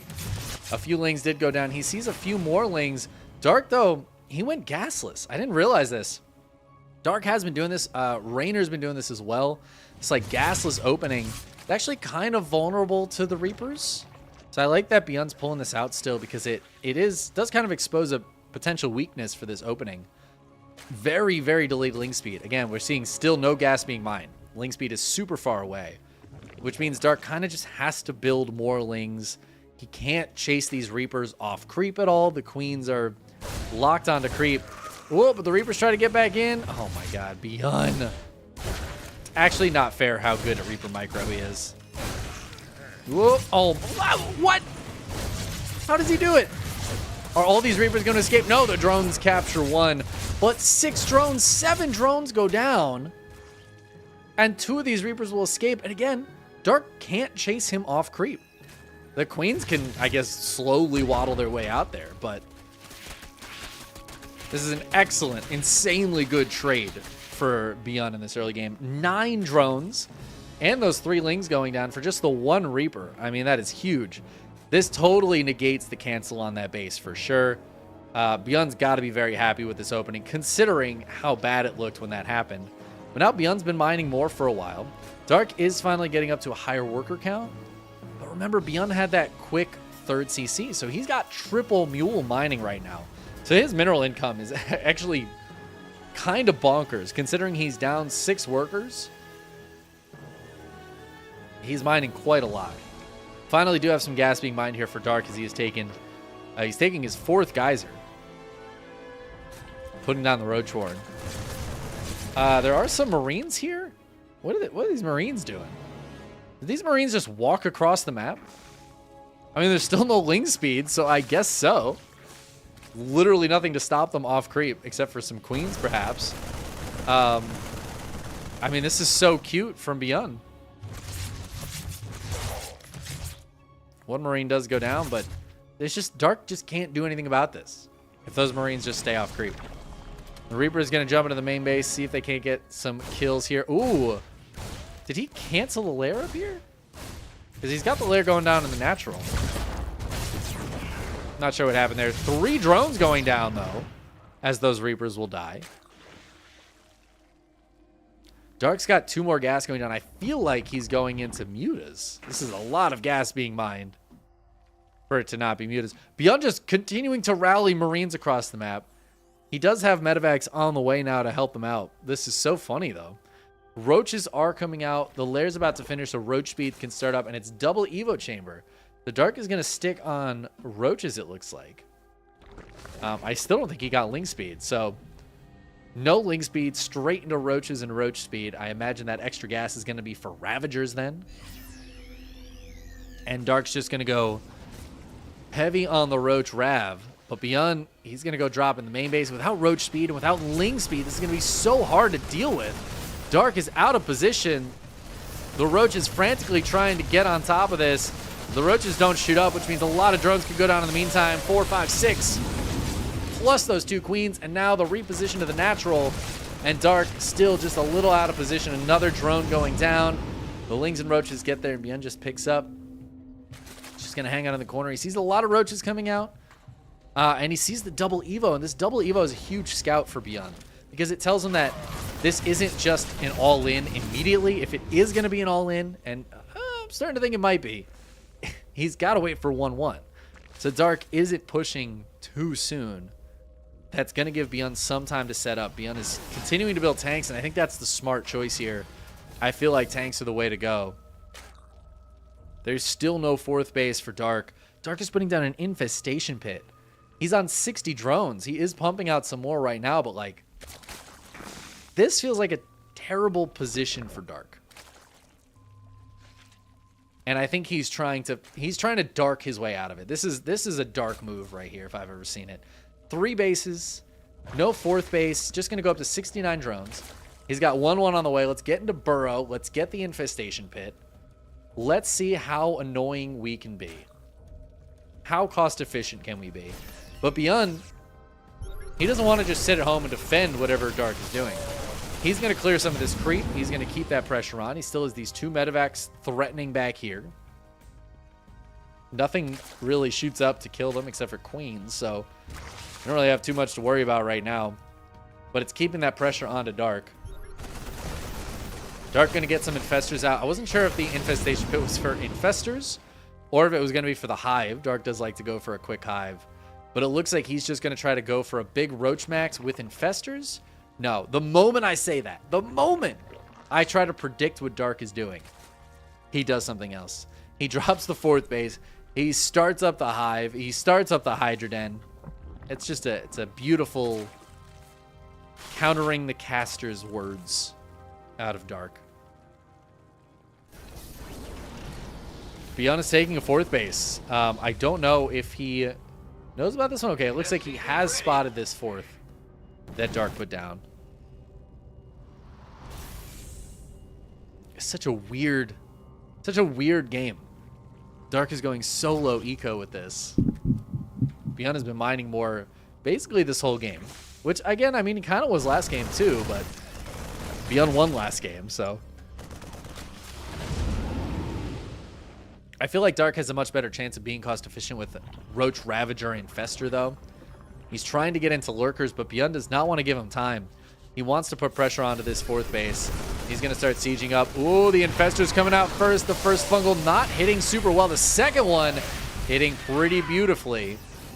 Infestor's taking a lot of damage, though, and Beyond, he cleared a lot of this creep. He's going to start sieging forward. He's got 6 siege tanks here, and another group of reinforcements coming in. Biles will take down 1 tank.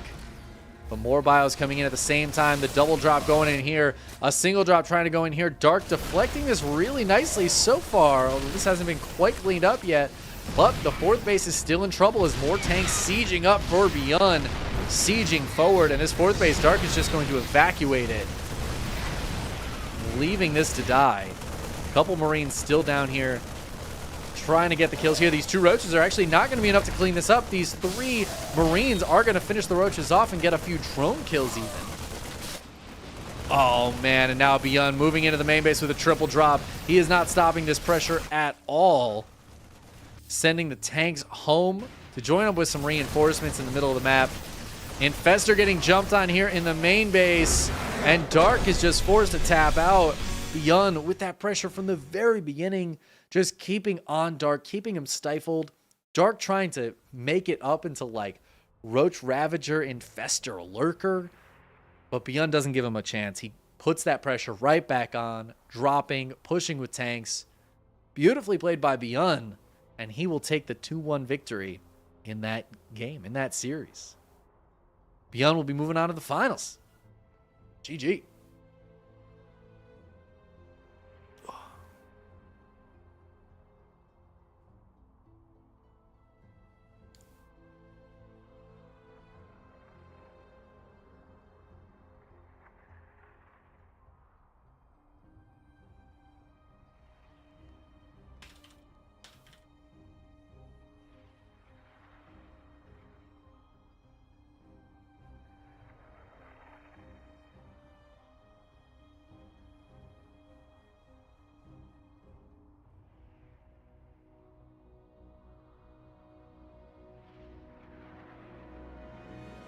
All right, so our grand finals is going to be Beyond versus Nightmare. This is actually really exciting. I think Nightmare has a better chance against Beyond than he does against Dark. Dark is susceptible to some weird Protoss stuff for sure, but I feel like Nightmare's a little too straightforward in PvZ for it to be too scary for Dark. I'm sure Nightmare has beaten him before, but I feel like Nightmare has a better chance against Beyond based on his performance against Gumiho and Oliveira a couple weeks ago.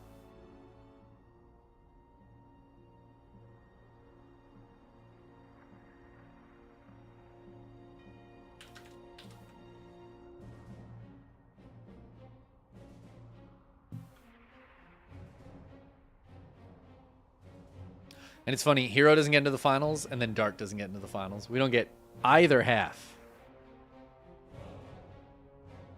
of our usual KSL finals.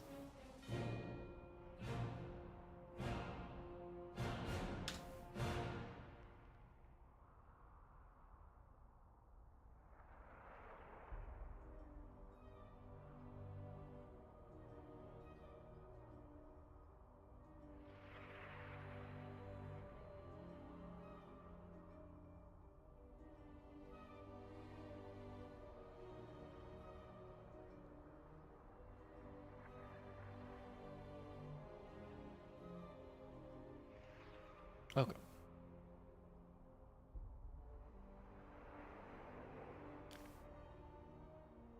I'm gonna refill my water real quick and not talk for a couple seconds because that was a lot. It was a lot of my voice.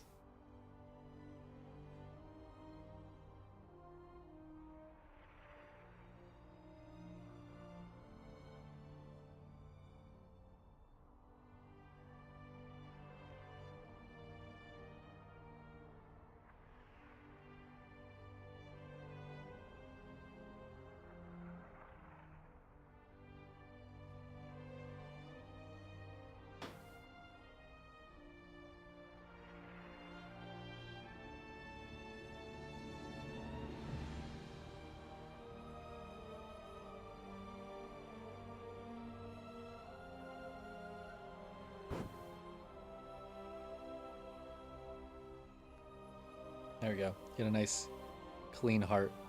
I actually like to do the heart this way. I feel like it looks better. Upside down. Slightly more heart-like. Or you could do, what's the popular one right now? This one? With the heart like this. You get the dark background. There you go. Nice little heart for you. Ah, pizza in the fridge right now, and it smells so good when I open it. Open that fridge, it's like garlic.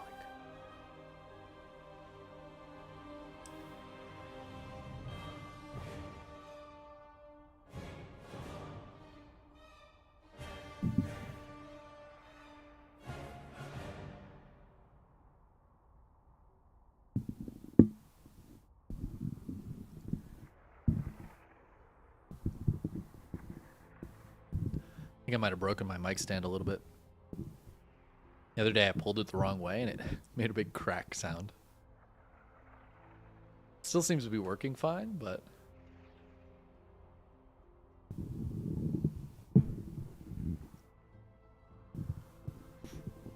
might need to be careful with it.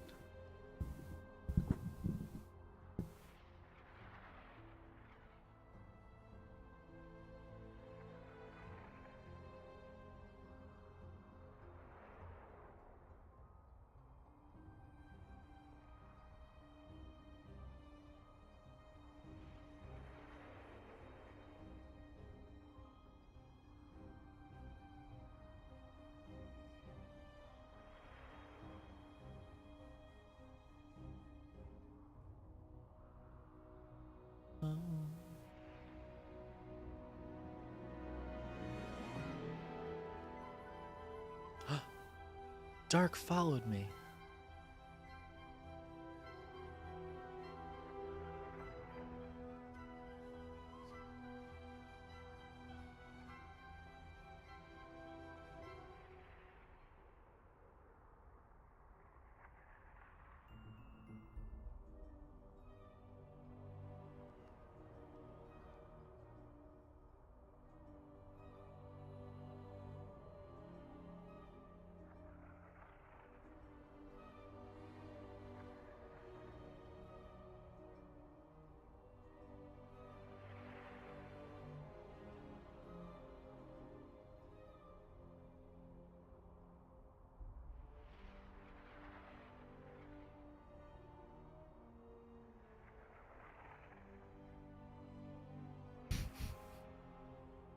We're struggling to get everybody into this lobby.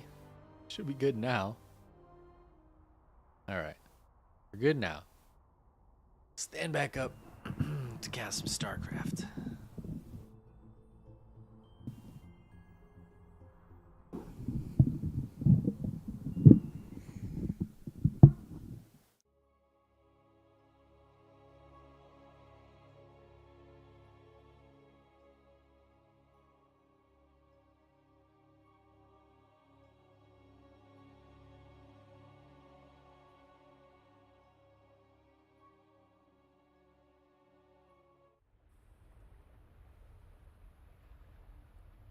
All right.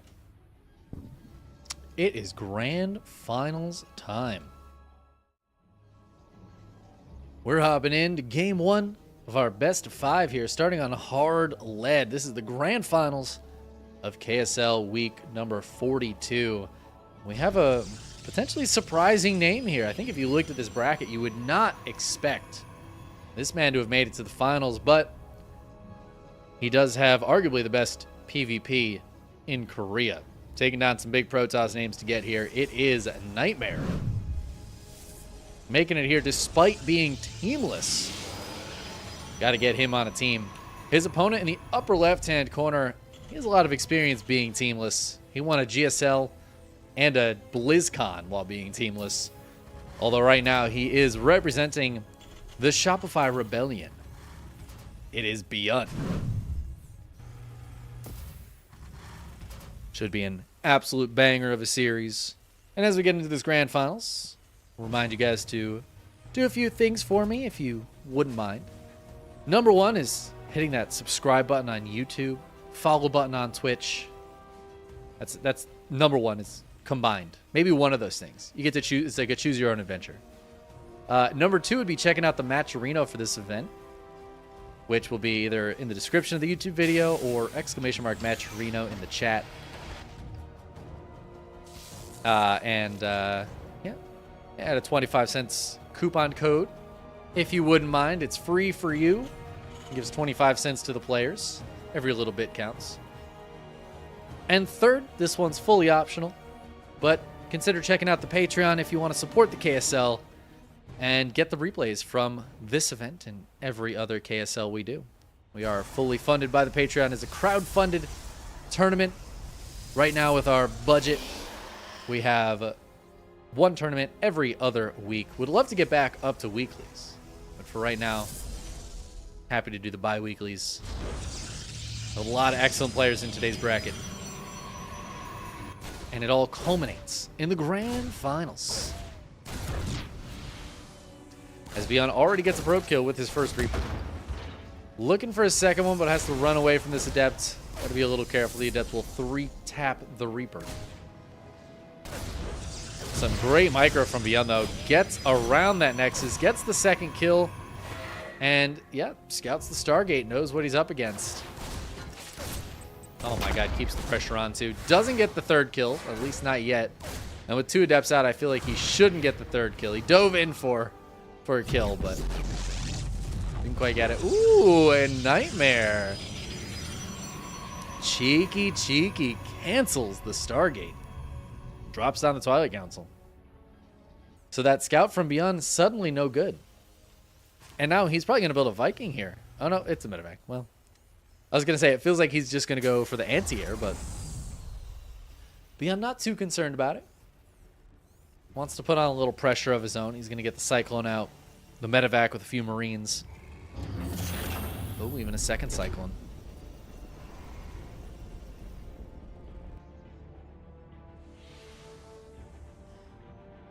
Nightmare's going to go straight for Blink. Now, we've seen a lot of Blink Stalker play against Terran lately. It's pretty good. I mean, just in general, Blink Stalkers are really good. But right now, Nightmare, he's got 3 gates, a Robo, and Blink on the way. So, potential for a very powerful attack here if he wants to go for it. I think the 3 gate's been the more common version of the aggression towards the Terran. Nightmare going to drop a shield battery out front as Beyond is here with the Cyclone and a handful of Marines. It's going to be annoying to deal with. So the Medevac can keep these Marines healed up for a little extra long while the Cyclone just keeps getting damage done. The shield battery going to be forced to cancel here as the lock-on forces the Stalker back. This Pylon actually in some issue, or in some trouble here. As the Cyclone gets the kill on the Stalker, the Pylon is going to go down to the Marines. A second Cyclone shows up with 2 more Marines, and suddenly Nightmare is in a world of trouble. His Robo and both of these gateways depowered. This Pylon will not power either gateway. It's just the Robo. Probes getting pulled into Marines with the Medevac healing them. And the Cyclone's coming back over. The hot pickup from Beyond. He dodges the Stalker shots 3 times in a row. And the Liberator sieges up on the ramp. That is just GG. And Beyond with a 5-minute victory in game 1. Just kind of dumpsters Nightmare in the opening there. Wow. I will say that's a bit of a build order win. Not all on the players there. Some of it does come down to just that little bit of maybe luck, but also maybe just a good read on Beyond's part. Putting that pressure on really punished Nightmare for canceling that Stargate. I like the move in general, trying to mind game your opponent. You saw Stargate, suddenly I'm not going Stargate. Hopefully by the time Beyond figures that out, there's a bunch of Blink Stalkers ready to go. But Beyond, being the hyper-aggressive Terran that he is, did not give Nightmare a moment to get those Stalkers up, to get even those gateways up. One of the gateways wasn't even a warp gate yet. And if there had been 2, 3 Phoenixes coming out at that point, I think Nightmare's okay. I think he lives. But because he canceled that, his production was very low. He spent all that extra money and all that extra build time on a Twilight Council that was late, Blink that was late, and instead ends up just getting bopped in game 1. Not a good start to the series for our Protoss player. Fortunately, it is a best of 5. And spawning in the lower right-hand corner of Oceanborn, he's got a few more chances to pull this one back. It's Nightmare. His opponent off to a good start. Up 1-0 in a quick game 1. It's Beyond for the Shopify Rebellion. Dodging those Stalker shots is just the coolest thing. It's just so cool. It's such a Beyond move too. I love it. I love it so much. I will say Nightmare had a really good run against a few Terrans. I think it was like a week and a half ago. I don't think it was this most recent EPT Cup. I think it was the one a week before that. If I'm not mistaken. But Nightmare took down Gumiho and then Oliveira in some really sick PVTs. Those matches are up on my YouTube. He was stopped by Cure, so definitely wasn't invincible against the Terrans, but I feel like beating Gumiho and Oliveira is a good track record of this matchup recently. So Beyond starts up 1-0, but Nightmare definitely has the ability to pull it back. Those were best of 3s, though, so it might be a little bit tougher in a best of 5. Got that extra win you need to get over your opponent.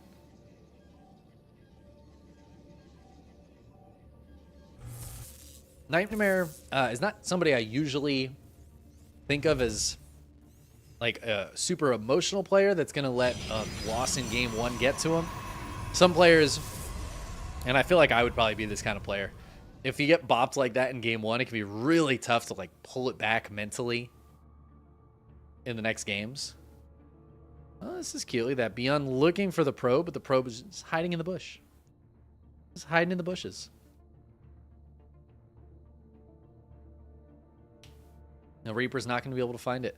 Probe's actually just going to go back and hang out by the natural. Beyond is putting the CC up on the high ground, though. It looks like he's going to go for a Widow Mine drop here. Nightmare is putting down the Stargate again. This time he probably won't cancel it. I like the idea, again, of canceling it last game. I think that was a cute idea. But as we see, sometimes the cancel doesn't end up helping you as much as you'd like it to. Reaper doing its best to stay alive. Can it get out? It's healed up quite a bit. It's healed up enough to tank one more shot, and out it gets. Beyond's Reaper Micro, second to none.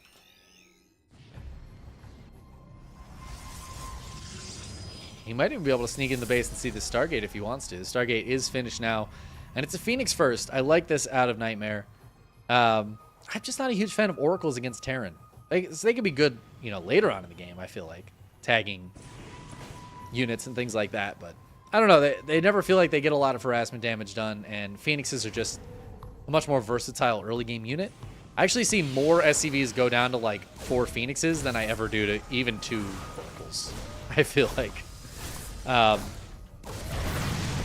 the Reaper does get a kill right before it goes down, though.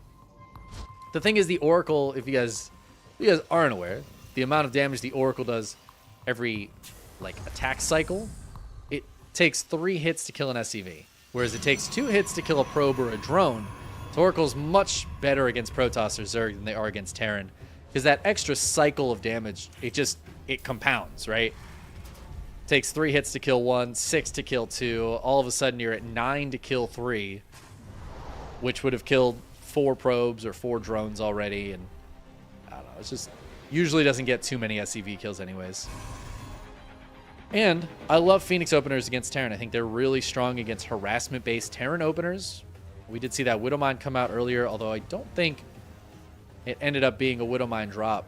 But that could have been because Beyond doesn't want to do that against a Phoenix opener. Phoenixes can just fully hard counter Widow Mine drops by lifting up the Widow Mines. It's a good strat. Also things like Liberators can have a tougher time finding damage. But Beyond's going to go for a big move out, and this is a weakness of the Phoenixes, right? They don't take straight-up fights quite as well. They can be very useful in some situations in straight-up fights, lifting up key units. If there's a really important unit in the army, they can lift it up. But all of this shoots up for Beyond, and that could be a problem. Now, the Liberator's going to get seen and killed, but that means 2 Phoenixes are not here for the fight as Beyond shows up. He's got those 2 Widow Mines. Beyond's going to have to be a little bit careful. Those Widow Mines could get dragged over the army and do a lot of damage to these Marines. But in the meantime, Beyond might be able to force a cancel on this base. It's getting very low. There's the cancel, the kill on the pylon. Beyond wants to keep the pressure on. There's the lift up on one of the Widow Mines. He gets the second one as well. No Widow Mine damage done here. And Beyond is going to back up. I think that's a wise move. I don't think he really needs to stick around. He already forced the cancel on the 3rd. He killed a pylon. I don't think Beyond really needs to stick around too much, but Nightmare wants to take a fight out here. That is a bit of a bold move. The medevac stays alive. It will finally fall. As most of these adepts go down, the Phoenixes are pushed away. Phoenixes, though, going to find a couple errant Marines here. Might be able to grab an SCV or 2 as well if they want to, but it looks like they're just going to go for some Marines for now. They see the 3rd CC being finished up already, so Nightmare, I think he wants to try to get as much economic damage as he can. Cyclones are coming up to try to push this back, but there's already 6 SCVs. This is very fantastic for Nightmare. So some excellent counter damage there, as Beyond just didn't have anything back at home. His production was all in progress. So he didn't really have any units to deflect these Phoenixes, and now 7 workers go down just like that, not to mention a few Marines, keeping Beyond down in the army supply and in the worker count. Nightmare, his 3rd base is almost done. Beyond has not been able to put his down just yet, so even though he's had it done for a while, I actually really like Nightmare's position now off the back of this. He's got a lot of ground units too. Charge is done. He's got +1 and Blink on the way, but right now he's just going to hang out outside this base Stim, Combat Shields, and 1-1 are all on the way for Beyond. But for right now, these are very naked Marines. Marines are not nearly as good as you'd normally expect Marines to be. But I feel like Nightmare sees just how many Marines there are. He needs to get some splash damage out, man. There's already 23 Marines. And once they have all these upgrades, that's going to be a very powerful force to reckon with. Oh, he is kind of drawing out part of this army beyond. Stim is not quite done yet. I don't know if Nightmare is going to move in on this. He's got some Widow Mine, so maybe better not to move in. Gonna try to shade some Adepts forward. Oh, yeah, those Adepts can absolutely get in there. Beyond not reacting. He's going to Stim now and should be able to take down these Adepts fairly quickly. But that's when the Zealots move into this space. Widow Mine doesn't get the connection. Phoenix is in the main as well as the War Prism in the main. Nightmare is all of a sudden absolutely everywhere. It does look like Beyond's going to be able to clean this up fairly easily. These Zealots just not finding any purchase down at the third. The Adepts got a couple of kills. But the Zealots in the main also getting cleaned up fairly easily. 7, 8 SCVs going down, so a bit of damage. But Beyond, he holds on pretty solidly. Nightmare does have a 4th base going down behind this, and a lot of this is to buy time. Nightmare's trying to get into Colossi and Thermal Lance, and if he can get like 3 or 4 of those out, Beyond's going to have a really hard time pushing across the map with a Bio Army against that much splash damage. He's going to need to start getting into Vikings or Liberators to deal with it. But I love that Nightmare is just buying time, just keeping that economy a little bit lower for the Terran here, getting even another SCV kill and delaying a turret being built. And in the meantime, he's just getting further ahead on the other side of the map. Second Colossus is about to pop. Thermal Lance is almost done. Nightmare is quite a bit behind in the upgrades, although every time I say that about a Protoss, it ends up like not mattering basically at all. That might matter, though. A few Phoenix going down as they fly over the army. I think they got some medevac kills, but I don't know if that's entirely worth it. Nightmare grouping up his whole army. Now he wants to attack. He wants to put some pressure on and try to keep Beyond's army supply down. Some Vikings are starting to come out right now, but they're not here just yet. And the Colossi are. Zealots coming in from both sides. And Beyond is just caught in the corner. Oh, I think this is just going to be a sweep for Nightmare. That looks like we have a tied up series. There's the GG. And Nightmare ties us up 1-1. Beautiful game. Honestly, like start to finish, very well played by Nightmare. He was forced to cancel his third. That was basically the only damage Beyond got, and it was immediately countered by all those SCVs dying, a few Marines dying on the other side of the map. Really, really nicely handled by Nightmare. And because of that Phoenix presence, and the very late, like, Stim, Combat Shields 1-1, all being pretty late for Beyond, just because of the way he opened aggressively, he wasn't able to put any pressure on across the map. You know, he couldn't lift up in a medevac because there were Phoenixes out. He couldn't just push across because he didn't have those upgrades. And by the time he got them, there's charge lots out. There's Colossi on the way. Nightmare's putting that pressure on. So now Beyond has to play defensively. And it's just very excellently played by Nightmare start to finish. Really good PvT.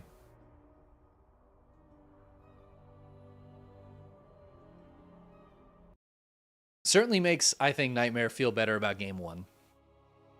Because Beyond did kind of a similar style move out, right? It was a little bit less aggressive. He didn't just push straight across the map, but similar style with the Cyclones and Marines. But instead of it getting like, instead of it winning the game, it got a little bit of damage done that Nightmare was able to mitigate. And bring us straight in to game number 3, all tied up. Spawning in the lower right-hand corner of Site Delta, we have a Nightmare. The currently teamless Protoss looking for a team. And showing some great results to convince the team to pick him up. His opponent in the upper left-hand corner for the Shopify Rebellion, it is Beyond. Now, Beyond has won a couple of KSLs, but Nightmare has not won any. He's been to 3 finals, but he has not been able to secure the victory, losing to Dark and then Hero twice. But I feel like this might be his best shot. Again, his PvT has been looking sharp lately. Game 1, obviously, of this series not looking great, but I feel like Game 2 really shows Nightmare's strength and shows that he is a force to be reckoned with in this matchup. And, you know, I worry for Beyond a little bit in those longer games. Feels like Nightmare has a good grasp on how to handle this game. Now, because of the way the build orders matched up in that last game, Beyond wasn't able to put on any pressure. So I feel like that's something Beyond might be thinking about in this game, right? Not just that super early game pressure like he's been putting on, but a mid-game pressure. How does he get to that stage where he's dropping in a couple different locations, he's got pressure on the front, or he's got split armies pushing against his opponent? That's how we see Cure able to take down all the biggest Protoss, right? Cure's PvT, or TVP, I guess, is maybe the best in the world. Probably the best in the world. And I feel like it's because he's able to get that consistent pressure on his opponent. Whether it's dropping or whether it's just pushing the front, split pushing. A lot of times we'll see Cure with 2 big armies, and then he can combine them. He can pull his opponent out of position. I mean, things can get really, really crazy, but Cure usually has that pressure on non-stop. And even players like Hero really, really struggle with it. So I think that's what we need to see Beyond get into in a macro game against Nightmare. He can't let Nightmare keep him back pinned at home. Beyond's just going for a CC. Again, a CC in the main base. So playing it kind of safe here. The probe was able to get the scout. But I don't know if the probe's going to be if Nightmare is going to be expecting. I was expecting something different. I thought for sure this factory was going to swap onto the reactor. Maybe Nightmare would be expecting that with the positioning of these buildings. Maybe he would be expecting the swap. Oh, yeah, you know what? He's actually looking for a proxy Stargate right here, or a starport. I feel like Nightmare is for sure looking for a proxy starport right now because of the positioning of the factory and the barracks. This looks like it would swap on over and could potentially build Hellions. I actually love this read from Nightmare. Obviously, we know it's not there. He's not going to find it. But I think this is a good read. He saw this positioning and he's like, okay, here's a possible thing my opponent could be doing. Proxying a starport to lift the Hellions into the main. I'm just going to scout for it.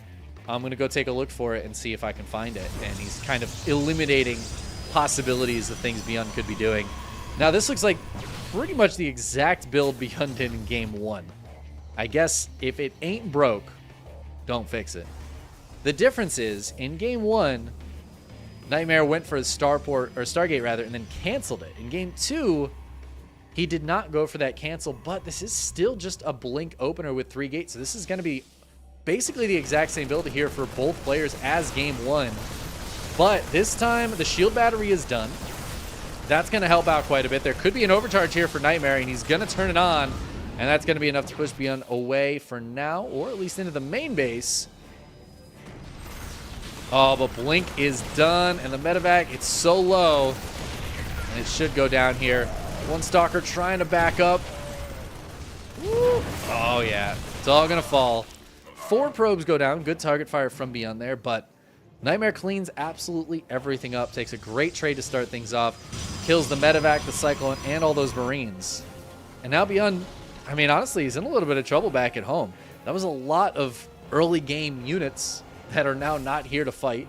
Stim is very far away from being done. The 1 siege tank is up in the main base, which is going to leave the natural very vulnerable. And I think Nightmare is just going to try to hit the natural first, since he doesn't have high ground vision yet.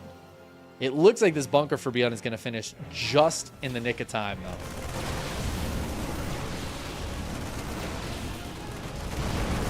And now with the siege tank out, Nightmare is going to be forced to back away. He's got the siege tank in the main as well as in the natural. There is a warp prism coming across. Cool, but there's also some auto turret harass. Gonna get a couple of probe kills. And a third base on the way for Nightmare. So he does not need to commit super hard to this. He can just try to poke and prod, maybe pick off some units if he can. Some Marines here or there. He doesn't really have to do too much.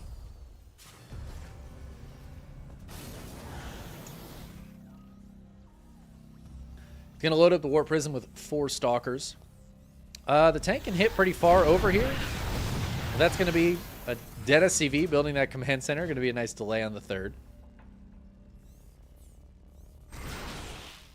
Oh, is the auto turret's going to try to drop back down. One more auto turret will drop. That's going to be another 2 dead probes. No, just the 1 dead probe. As the Raven will fall. I think that was the only Raven as well. So no more auto turret harass over here. The worker count's even for the time being. Although it looks like another SCV died here trying to build this turret. And I think as that turret builds, Nightmare's just going to get out of here. So a better defense in game 3 than in game 1 for Nightmare. He gets some counter damage done, but I feel like this is still a relatively even game. Nightmare not really able to get a ton of damage done with the Blink Stalker opening, but I still think this is a good opening for him. He's already got Colossi coming out. Thermal Lance is already almost done. He's got Charge nearly finished. 4 more gateways coming up. If Beyond moves across the map... First of all, good kill on that Prism. But if Beyond does move across the map, I feel like Nightmare is going to have enough to defend and deflect whatever Beyond is sending out here. I think Beyond might just need to take this 3rd and not actually push. Maybe go for some drops. Bio Army is going to stim and try to catch this. The Medivacs healing him up. Stalker's trying to get a cheeky kill there, but not quite able to. Nightmare puts down a proxy pylon. He looks like he wants to put some pressure on. Could bring these Colossi up. There are 3 siege tanks here. They feel a little bit vulnerable right now, especially against a lot of charge lots. Oh, and they're all actually unsieged. So this depot at the front is not going to get finished up. Oh, Nightmare. He's got a lot of army coming up here.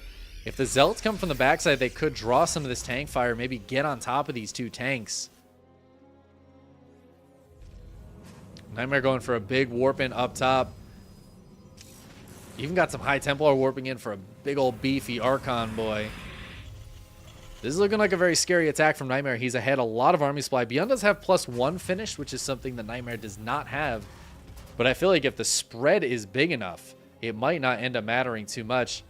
There are the Zealots going to the bottom side. The Observer moving forward to keep an eye on things here. And it feels like Nightmare's about to go in. He doesn't want to wait too long, I feel like. He's trying to find an opening. I don't know. I feel like you kind of want to split your army here.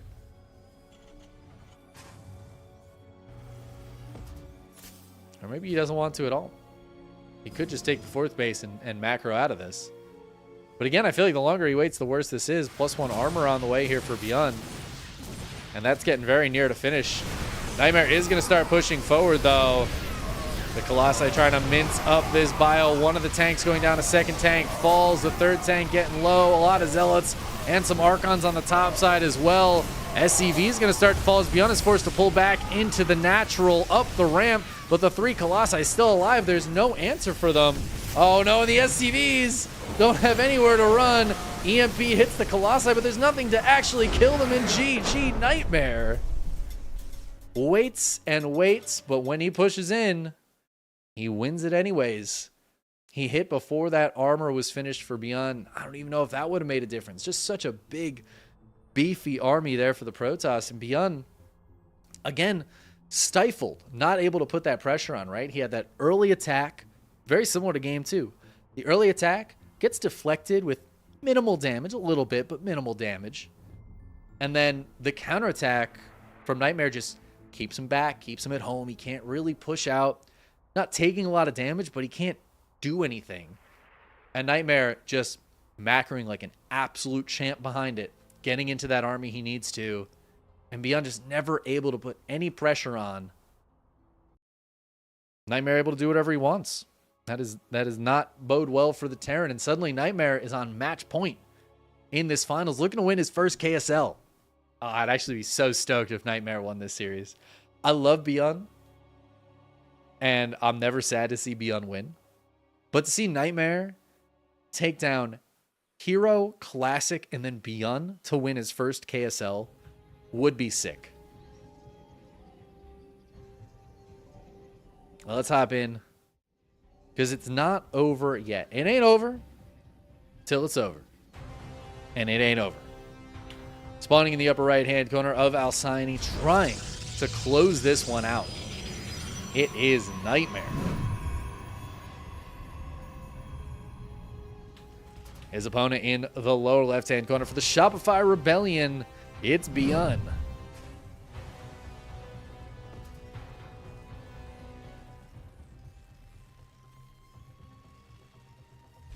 It ain't over till the fat lady sings.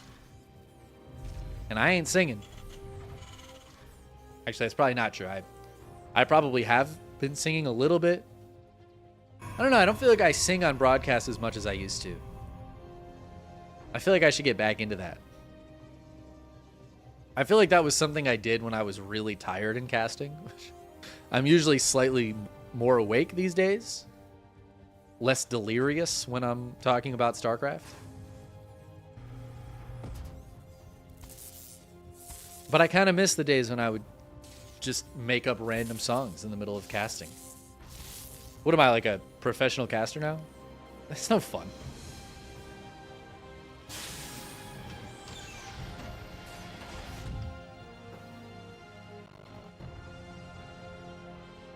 Yeah, I mean, I only got like 4 hours of sleep last night, and I had a full day of work today, but I'm not particularly tired. I have done a couple of DGen casts lately, though. The EPT Korea, sometimes I'm able to take a nap beforehand, but sometimes I work all day, and then I'm up until like 5 a.m. casting Korean StarCraft. Like 2 weeks ago, I was casting with Light, and I don't know, that was some wild casting. I feel like I was off my rocker. It's kind of fun though, like that sleep deprived casting, because I'll get energy from casting good games of StarCraft. So casting a finals while I'm sleep deprived is actually super fun. There's something like really satisfying about it. What do I do for work? I am a meat cutter at a grocery store. It's exciting stuff. Oh, that's funny. Somebody asked that in the YouTube chat at the same time as somebody asked that in the Twitch chat. Now, Beyond's changing it up this game. He's going for a 3 racks. This is a good old-fashioned 3 racks. And I think this is good for Beyond to change it up. Is the 3 racks good? I guess we'll find out. I feel like it's still a very solid build. Still has a lot of potential here for Beyond.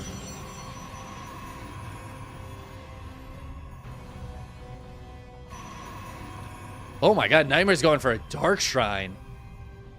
Oh man. So Nightmare, he scouts the CC, but doesn't really see much in the main base, right? He's not going to see these 2 barracks. So he doesn't exactly know what he's up against. And there have been Ravens being built by Beyond in these last few games, so an interesting choice for Nightmare. I have seen Beyond hold DTs with a 3 racks before. It seems like something that should be very difficult, but Beyond, he's a smart guy. He knows that one of the vulnerabilities of a 3 racks is DTs, and I think he usually has a scan saved around that time. And often I have seen him put down a turret at the front, or at least a turret like somewhere in here, right? Just in case. Nightmare's got a couple of shield batteries built because I think he realizes what he's up against now. He's going to see a bunch of bio coming with this probe, and that probe's going to run away immediately. Stim and combat shields are getting very close here. Beyond going to put that pressure on. Now let's see. There's a turret going down. Beyond, he's ready for the possibility of DTs. He's got 2 scans available as well, so that's going to help these units out on the map stay alive in case any DTs get warped in back at home for Nightmare. Blink is getting close to being done for Nightmare, but I don't think it's going to be done quite in time. I don't know, man. I think we might just be going to a game 5 here. Super Shield Battery turns on, but it gets gunned down by the Stim Bio. Probe's getting pulled off the line, but every Stalker is going to go down. Oh my god, it's a massacre. And there's just no shot for Nightmare. I don't even know what the DTs were doing on the other side of the map, but they were probably running into Reinforcement Bio sitting next to a turret. No SCVs had gone down, so it looks like just a straight up hold there on the other side of the map for Beyond.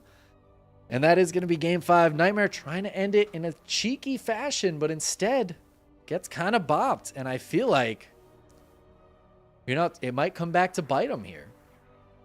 As now we're on game 5. He doesn't have that like gimme game anymore. That extra life to fall back on. Now Nightmare just needs to win. It all comes down to the one game, the best of one.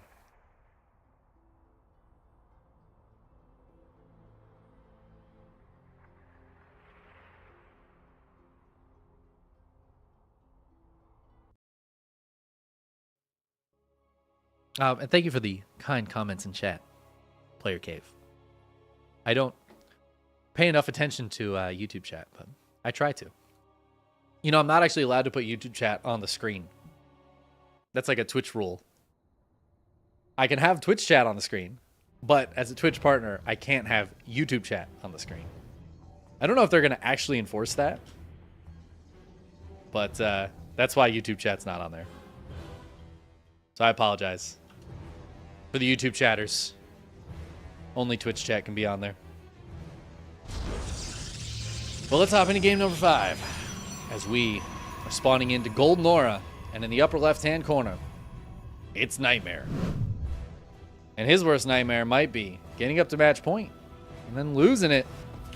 His opponent in the lower right-hand corner trying to pull it back and take the win out of his opponent's hands. It is Beyond, the Shopify Rebellion,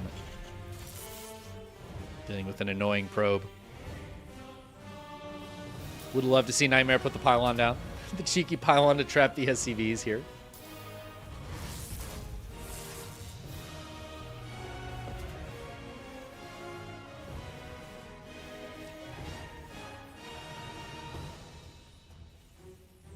All right, interested in what these guys are going to do. I feel like Nightmare is probably going to open up pretty standard. I wouldn't be too surprised to see him go for a Stargate opener again. I feel like that worked out well for him. I feel like the Phoenix opener so far has been the cleanest game of any of them. And the most straightforward Nightmare win.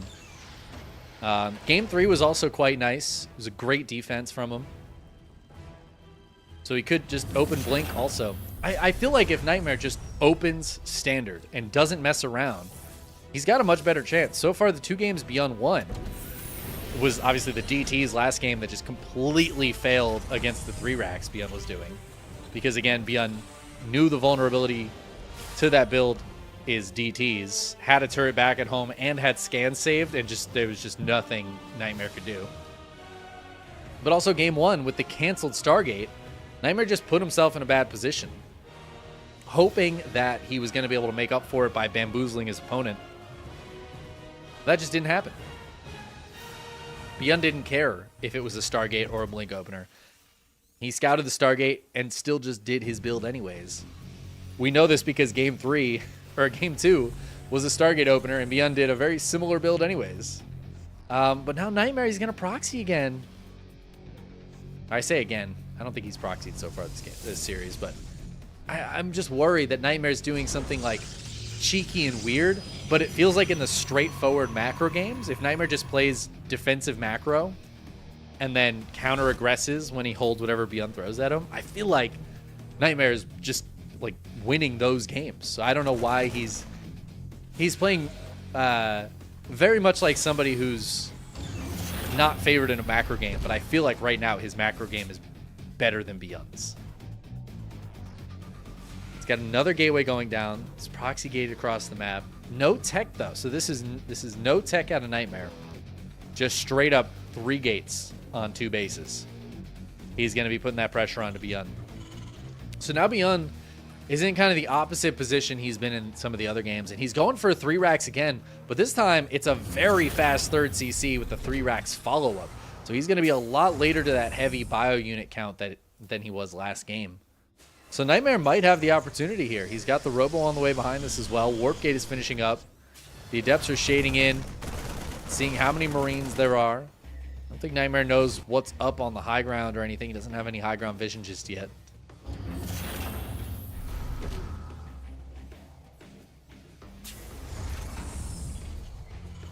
This bunker for Beyond is very important. More Adepts getting warped in. Oh, the Marines going out. They see a handful of Adepts. They're going to pull back. SCV is getting pulled to repair. Oh, but the Adepts make it through into the main. They're going to finish that shade and start getting some SCV kills here. And Nightmare, he scouts the third CC. That's really important. Marines and SCVs combining to kill these Adepts, but I think 4 of those Adepts got out of there. This bunker stays alive. Oh, the Adepts, I guess they don't get out. They just go over here. But now there's no SCVs to help them out. So these Marines are actually struggling a little bit against this.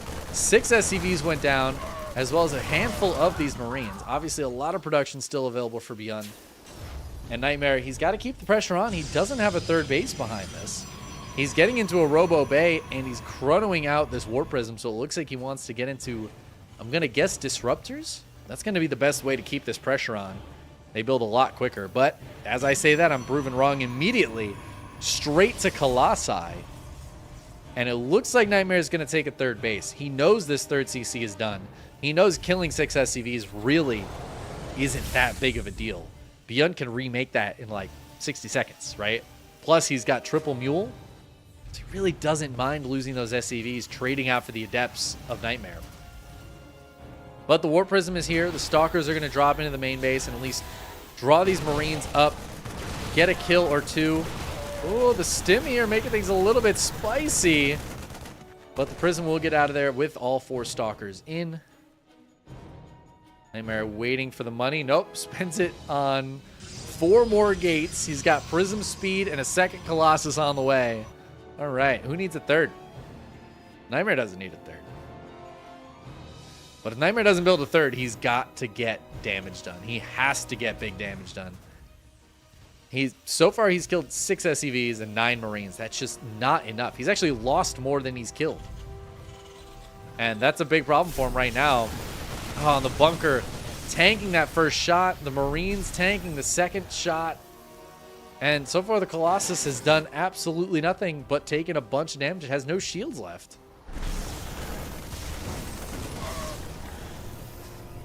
It's already down in the orange. Trying to dodge those Marauder shots. Some nice micro here. Beyond. Oh, he's going to lift up in the double medevac and move out. I don't think Nightmare saw that. So now things get really spicy as Beyond has a bunch of supply not here to defend. I don't think he realized Nightmare was going all in basically on 2 bases right now because that is a dead bunker. The Prism is still here for micro and Beyond is forced to just keep those medevacs going to the other side of the map. He's going to siege up a tank up on the high ground. The Prism saving that low Colossus. Oh my god, this base is getting so low though. Ooh, it's going to stay alive, but a lot of SCVs are going to die. In the meantime, the double drop is coming in. Are we going to see the recall from Nightmare? He's killed so many workers, but he's lost just as many back at home. No, he's not recalling. He's going up into the base. The Colossus getting hit by the Viking, but there's the lift up in the Prism. There's no blink on these Stalkers. They can't get into the main base the normal way. Another tank finishes up and sieges up out here. Thermal Lance is not finishing up. The main base is dying here to Beyond's double drop. I don't know where the other drop went. Maybe it got taken down by some Warpins. Nightmare's going to pull back. He's killed 38 workers, but remember, Beyond has 3 command centers still. However, Nightmare's third is done also. Whoa! Oh no, the Colossus is stopped from building. The overcharge trying to heal the pylon was just a little too late. Probes getting pulled to fight this, and it looks like that will be enough to push this away. A few more probes going down. Both players down to 25 and 24 workers. Nightmare needs to see that this base is here. Could have gotten a couple extra probe SCV kills there. Well, Nightmare pulls back. Gonna leave this warp gate a little bit exposed. down goes that medevac. Finally, this entire double drop has been taken out. Nightmare pops another Colossus. This super low one stays alive. It has 22 kills. That is an MVP Colossus for Nightmare right now. And this game continues. So Beyond is getting set up defensively on 2 bases. He's not really mining from this one right now. I feel like this is a bait base that he's just going to lift and pull back into his main if he needs to. Oh no! Beyond sending a medevac through the middle of the map, not anticipating that Nightmare was about to attack him again, but Nightmare is kind of pulling a hero here and just following up his all-in with another all-in. This one tank is not going to be enough. There is another tank on the high ground, but the low ground one gets taken down. Not a lot of bio here, but the Vikings pushing back the Colossi, pushing back the Warp Prism. Tank coming down now. There is some bio down here. He's going to stim it forward. He might need to pull the boys against this. Oh, that's so dicey. This siege tank doing a lot of damage in the back. This Warp Prism going to take a lot of hits from the Vikings, but it will stay alive. Nice save on the Colossus. Again, the Vikings go down. Great target fire from Nightmare. The tank is being repaired, but it finally falls. The Colossi are both so low. There's no Marines here to hit the Warp Prism, though, so the micro potential is insane. Oh, this Colossus has 29 kills, and Nightmare is keeping the pressure on. He's killed 13 more SCVs, but he only has 32 workers back at home. So while, yes, Nightmare is doing a lot here, he doesn't have a main. So it's 2 base to like 1.5-ish right now. I don't know. This game is insane. Beyond is fighting for his life. Nightmare microing this Colossus with every ounce of energy he has. There is no depot here, so it's free high ground vision for these Adepts. They could finish that shade, but I feel like that's not a great idea. Nightmare is absolutely playing with fire with this Warp Prism just flying through the main base. But he's microing every ounce of value he can out of it. The SCVs are now vulnerable as 2, 3, 4 more are going to go down. Oh, this Colossus needs to be so careful. Oh, the Marine's going to stim forward, going to try to get on top of it. These are +1 Marines. Oh, Warp Prism. Okay. The Adepts and the Zealots force this 3rd base to go back up onto the high ground. There's no charge.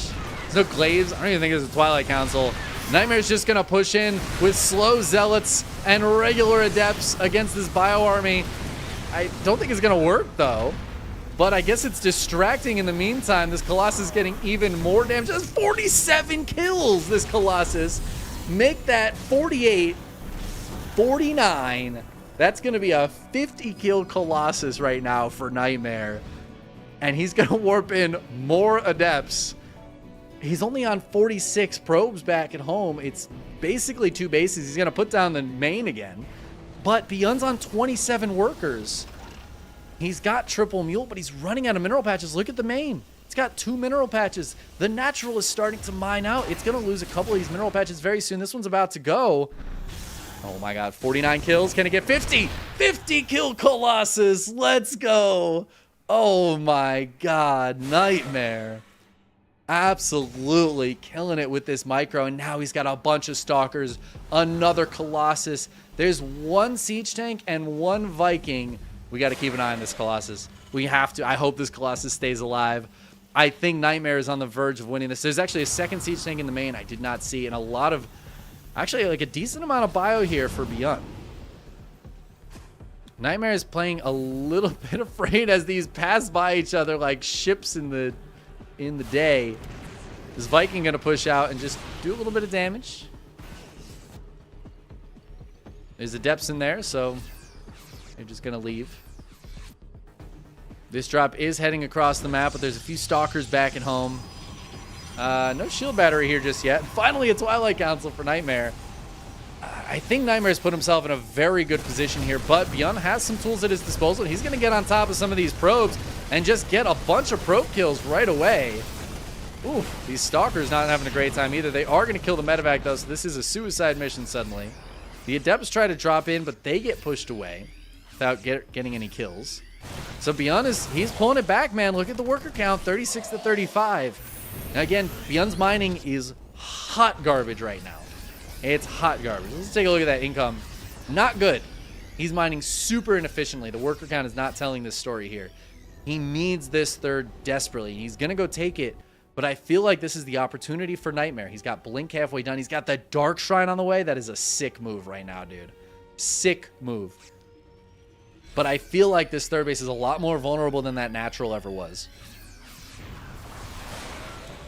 When the War Prism going to drop these 3 Adepts off, some SCVs in danger, forced to pull away from mining. A couple of SCVs going down. The Vikings might be able to take this Prism out. They will at least push him away, but now in comes Nightmare. Oof, a bunch of Stalkers just tanking those tank shots, and Nightmare not taking a good engagement. The Colossus stays alive, though, so he's still got a shot while that Colossus is alive. He doesn't have Blink yet. I feel like now he kind of has to wait for charge. Against this many Colossi, this many, or tanks, excuse me, this many tanks, this many Marauders. Charge lots would actually be fantastic here. There's not a single Marine in this army. No Marines for Beyond. Who needs them, dude? Why would you get Marines when you could instead get Marauders and tanks? Nightmare pulls back. It looks like he's just going to take a 4th. He's realized this is becoming a macro game. But Nightmare's, I would say, definitely ahead in this macro game. But Beyond has some advantages for him right now. Oh, the DTs are coming in. But Beyond has spotted them. He sees them. He's going to scan one. He's got another scan available. This one's going to get a couple of SCV kills before going down, but just the 2. It's good defense there from Beyond. Beyond is the upgrade lead. He's going to have +1 armor finishing around the same time as +1 attack of Nightmare, so he should be able to maintain a 1 upgrade lead for just a little while, although I feel like an armoring is infinitely far away for Beyond right now. So 2-2 might not be coming for a while. But Nightmare's tech, it feels just like it's so far ahead. He's got Charge finishing up. He's got the Templar Archives finishing. He already has, again, these 2 Colossi. 50 kills, dude. 50 kills. This Colossus is an absolute god. Beyond knows about this proxy, so I feel like he should go kill it. Yeah. He's just been so afraid of Nightmare attacking again. But he's finally going to be able to take that proxy out. This game still super even. The army supplies are dead even. Beyond down a few workers, but again, with mules, relatively even income. We do see Nightmare ahead a bit, but overall, he has been ahead by quite a lot. And that's a lot of it has to do with Beyond not taking this base until his main is mined out. Whereas Nightmare lost his main, remember? So his main actually still has minerals and gas left. So Nightmare's kind of chilling economically back at home. His 4th base is also done and has probes at it. He is getting stormed, but we have Ghost coming out of Beyond. It's such a hard game to call because we've already seen a couple of bad engagements from Nightmare. He ran into those siege tanks, and if he takes a bad engagement, Beyond can absolutely still win this. Beyond's army is strong. He's got 1-1. He's got a lot of bio, a lot of Marauders. He's got these tanks in a beautiful position out here. Nightmare's threatening to push up this ramp, but honestly, it's a dicey move. He's got to be super careful. I'm worried about this Colossus. I mean, this Colossus this is the game-winning Colossus here for Nightmare. If he wins this game, it is thanks to this Colossus. And it's on the front lines with 15 hit points and 150 shields. It's not much help. Ooh, Prism tries to get in again, but good Viking positioning from Beyond. Sends it away. Nightmare just taking a 5th. Might as well, I guess. Beyond's 4th base is turning into a planetary. This is becoming a full macro game. Beyond has successfully turtled himself to the macro game.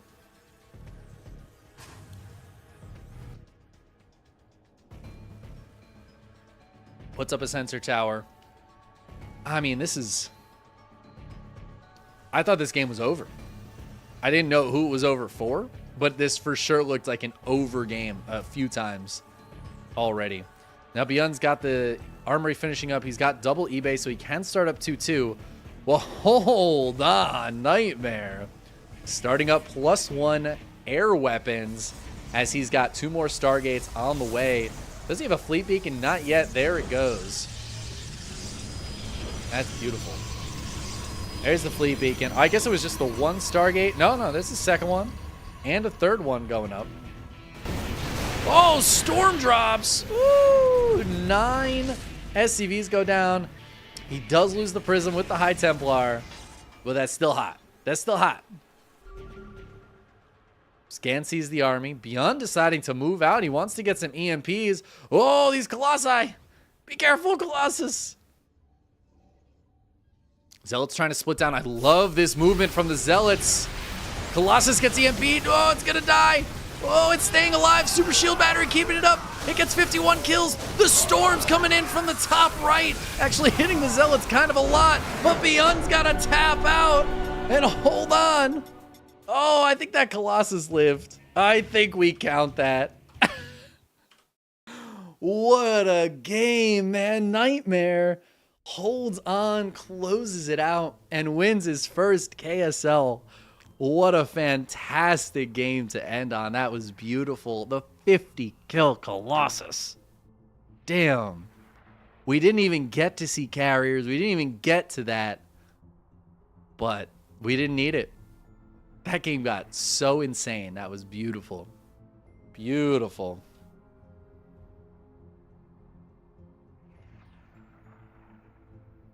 What a game. What a series, man. Nightmare versus Beyond. Who would have thought? Banger of the night. All right. Well, thank you guys for hanging out. Thanks for watching. I'm gonna cast game 1 of Dark versus Beyond. We know who wins the series. I actually know who wins that game. But if you guys weren't here earlier, I cast the other 2 games of the series. I'm gonna cast this one just so I can edit them into one video to put it on YouTube. If you guys want to hang out, I'm just going to stay live for it because why not? I don't like casting off stream. I've done that a couple times and it's just not the same. I don't get the same energy. So I'm going to cast one more game. It's a bonus cast. Bonus extra cast. Yeah,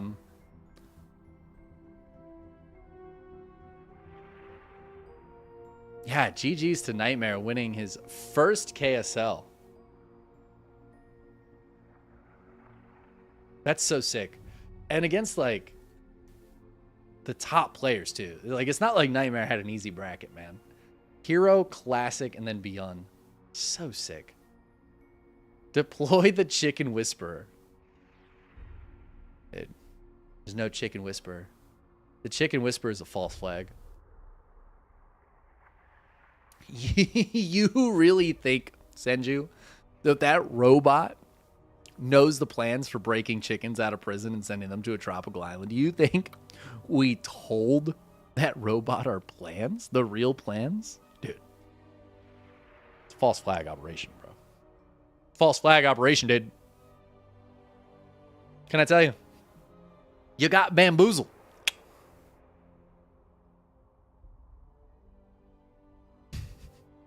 All right. I think I have this game downloaded.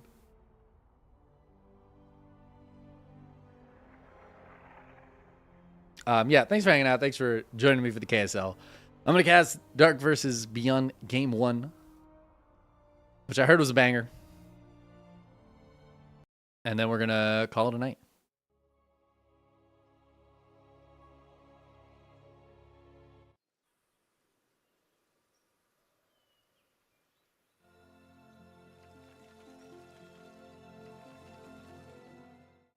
All right. Well, let's get into game 1 of this best of 3 series that we definitely don't know what happens in it. I'm definitely not casting this after everything else. Oh, my chat message privacy is off. Well, that's all right. Spawning in the upper right-hand corner, we have Dark for Dragon Kites Gaming. Got a lot of talking here. With his opponent in the lower left, it is Beyond of the Shopify Rebellion. I actually didn't get to cast this game live, so this is a makeup cast of game 1 of this series. You will hear me in game 2 say we don't know what happened in game 1. That was true at the time. Time travel is possible, it turns out. And I wanted to cast the whole series because, well, it's Dark versus Beyond. Why would I not want to cast the whole series? You guys want to see the whole series, so I want to cast the whole series. But we are in KSL week number 42. This is the semifinals. And it's a best of 3. We do have a match Reno. Feel free to check that out. Put some codes in. His chat message is really messing me up. I forgot to leave the party before casting this. And I don't think I can do that in here.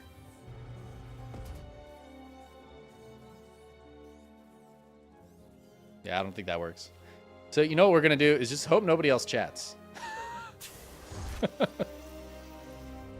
Anyways, Beyond is going for a 2 racks Reaper opening. This is the classic Beyond move. You'll love to see it. I love that these guys are chatting too. This is something that really only happens with Beyond. Like, I know Dark's doing the chatting too, but I feel like Beyond really brings this out of all the other pros. Is all the chatting. Oh no! Oh no! What happened here? I love that Dark spammed the laughing before the Reaper even died. So not a good start for Beyond. Not a good start at all. He does have more Reapers coming out, but at this point, like, do you even want to build more Reapers? He might just stop building Reapers. And that looks to be the case here. He has not built any more Reapers. He didn't even go up to the 3 that he would normally do. He lost that first one and just canceled the next one. So he's just got 1 Reaper out here. Not really much of a threat to Dark. And Dark actually opened Gasless, so he has been doing this quite a bit. Something Rainer's been doing as well. Gasless opening can be a bit vulnerable to the Reapers. But, I mean, not when Beyond's microing like this. I don't know what this micro is, Beyond. Maybe he's just a little tired still. Beyond actually doesn't usually play in KSL because it's too early for him. It starts at noon Korea time, by the way, but it's too early for Beyond, so he doesn't usually play in these, but he is playing today, so maybe he's a little tired. Oh no, dude, Beyond.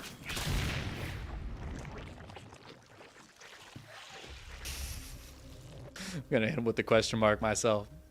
Beyond losing the other Reaper. I guess at this point he just gave up. He just gave up. He's just going into Marines after this. Who needs it? Cranky Ducklings, thank you so much for the raid. We're just covering the game 1 of Beyond versus Dark here. I got to see the rest of the series, but we cast game 1. Well, thank you for the raid. Thank you for casting the KSL tonight. If you guys don't already follow the Cranky Ducklings on Twitch, on YouTube, please do. And perhaps Light and I will be doing some co-casting again on Monday. God willing.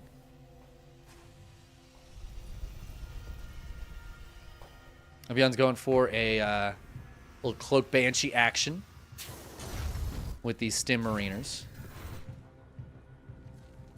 Did Dark ever? No Link Speed. No Link Speed. Who needs it? Who needs Link Speed? Not Dark. Dark certainly doesn't. He's got a Roach Warren. He's actually got a bunch of roaches. Hold on here. Distracted by the raid. There's a bunch of roaches. This is actually why you go for a Cloak Banshee against Dark. Really good at defending this if you don't have the proper amount of Marines. But it looks like Beyond does have enough Marines. And he's just going to push this away. Dark just pulls back home. And that's a lot of money Dark has spent on these units that have now just walked across the map and walked back. But I guess if they can defend Beyond's little stim push here, that could be worth it. I don't know if Beyond knows there's this many roaches. And yeah, Beyond's going to find this right before stim is done, which means he can't fully run away either. The Banshee will come out here and help defend this. Woo, gotta dodge those biles. Also the Banshee in the main base. Spore Crawler popping up just after it leaves. It's a little bit of a trade back and forth here. But honestly, very even trade so far. And that's going to be much better for Dark. He's obviously ahead quite a few workers here. Doesn't have a 4th base just yet, but as I say that, he puts down the gold. Finally, this Banshee does get some damage done, though. 8 drone kills.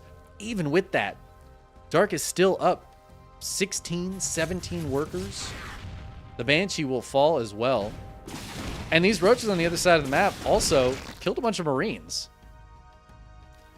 So the trades are still very, very close and totally fine here for Dark, who's got that 4th gold base about halfway done.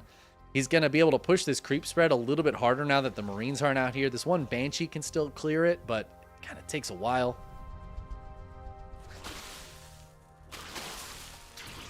And I feel like Dark's put himself in a fantastic spot in this game. Beyond doesn't really have any pressure to put across the map. In fact, where are his medevacs? Does he have any medevacs? He's got 2. Okay, they're just popping. These medevacs need to get across the map and join up with these Marines, man. Because Beyond, the longer he doesn't put pressure on, the easier this game is for Dark. And that is not... You do not want to give Dark an easy game. So far, I feel like this game for Dark has been pretty chill. And now he's out here. He's got detection. He's got queens. He's got roaches. The medevac's going to look for something here, but the rocks are already busted. Dark can maneuver around to this side very easily, and he's got a couple of infestors on the way. His hive is coming up. Dark's got everything cooking right now. And Beyond, his job is to not let Dark cook. Yeah, Beyond's going to be forced to lift up and get out of there. Doesn't really get much damage done to this hatchery. He's going to run towards the main base, but Dark has some units in the main ready to go as well against this double drop. And look at all this completing all at the same time. Metabolic boost! I guess Dark does need Ling speed. He just doesn't need it until about the 8-minute mark. I'm still really liking this game for Dark. I feel like he's in a much better spot. The upgrades are even between them, but Dark is way ahead on the tech. His hive is finishing up. He's got those infestors, and Dark with roaches and infestors is a scary player. And Beyond just hasn't found any damage. At this point, you would expect Beyond to have cleared creep, maybe gotten some drone kills or like a cancel on a 5th base or something. He just hasn't done anything. He's almost traded worse in this game. It's actually very close. Also, I've never seen somebody lose 999 resources. A very specific and I feel like hard to get to number. Like, something must have been canceled for that. Oh, it's gone now. Rip.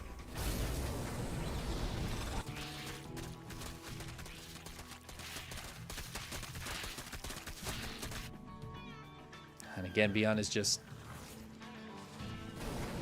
He's just kind of chilling here. He's macroing nicely back at home.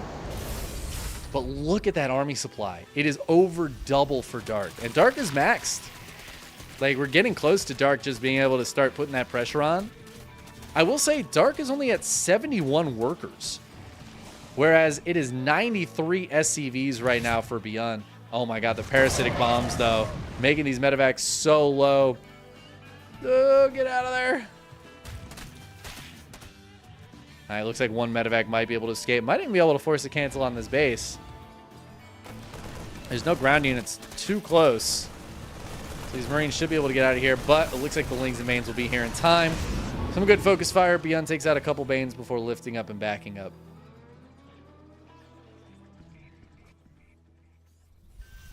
Link's trying to check out what's going on.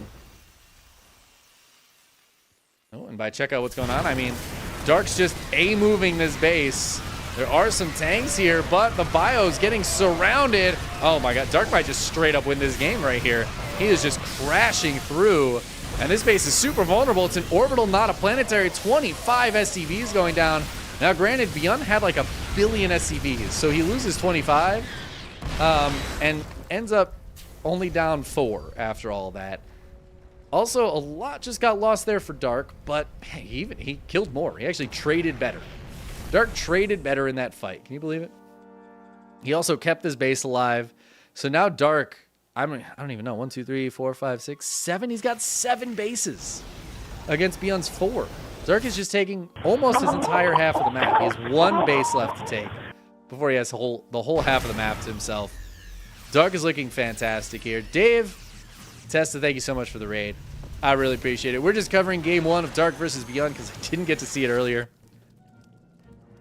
This way I can edit it with the rest of the series, and then when I'm talking in game 2 about how I didn't see game 1, people watching the YouTube video will be moderately confused, but hopefully they've figured it out by now.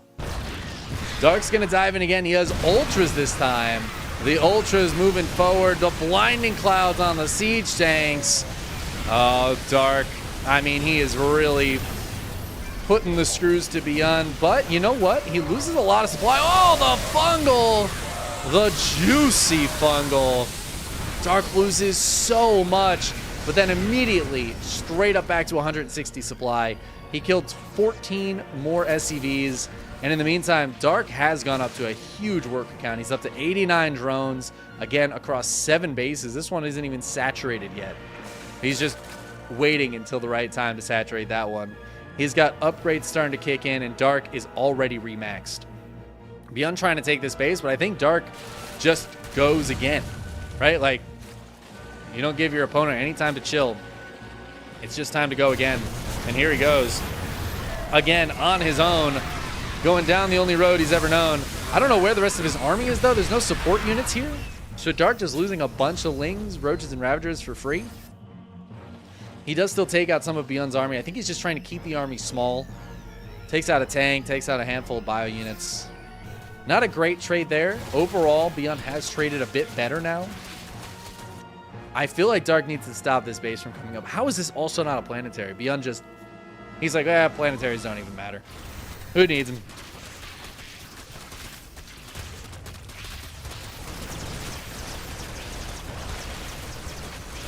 Dark gonna try to bust through these rocks here and hit Beyond in another side. Beyond, though, he's got a full wall here. And he's gonna force a bad engagement out of Dark. Dark does not seem to care at all, though. He's just running through. Snipes going down, Ultras dying. And yet Dark is still trying to push through. And you know what? It feels like he's starting to succeed a little bit. Breaking through a lot of this wall, taking down the command centers, the siege tanks. Oh, he's into the natural with the Zerglings. These are 2-3 Adrenalings. They're pretty damn good. And even though Beyond's going to hold on and be as cost efficient as possible, he is going to lose a lot of workers once again. And his army gets reset again. Dark is already almost remaxed. Got more Ultras on the way, more Banelings on the way, and because this isn't a planetary, oh no, the friendly fire on the SCVs, no, those tanks just did so much damage to their own workers. 27 workers now have gone down. Beyond has done a great job keeping the worker count up despite all of these losses. As the Banelings roll through, and now Lings on the left side again, getting on top of some of this bio, some of these siege tanks. Dark is going to burrow a few Lings, and Beyond's just going to tap out as Dark keeps hitting on the other side as well. Dark takes game number 1, and I mean, he had that from the very beginning. Honestly, from the first Reaper dying, Beyond was gone. He was fighting a losing game, and Dark didn't let it go. GG. All right, that's where I splice it with the start of game 2. Now we go to the future, or the past. We're going back to the past. Back to the future? I don't remember. Doesn't matter.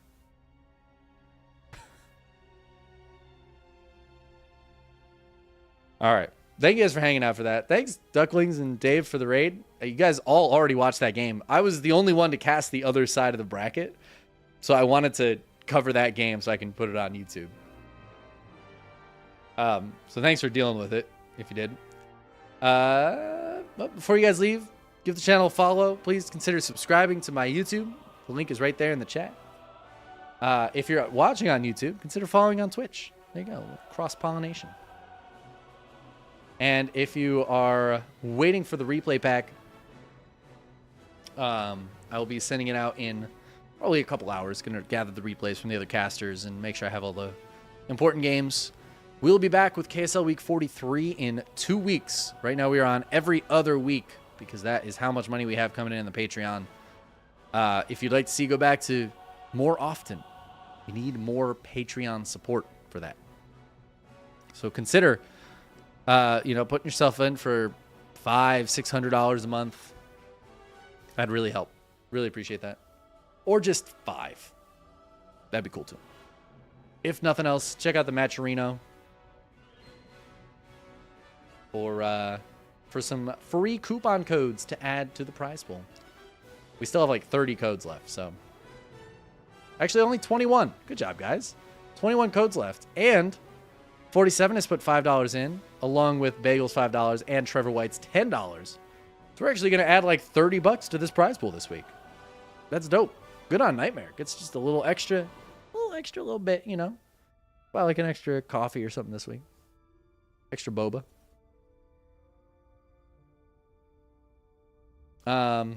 Yeah, now I'm going to raid somebody up. And I'll be back on Monday for EPT Cup. Probably won't be back before then, but yeah, should be on Monday for a while. Thank you guys for hanging out. Much love. Be good. Stay cocky. All that good stuff.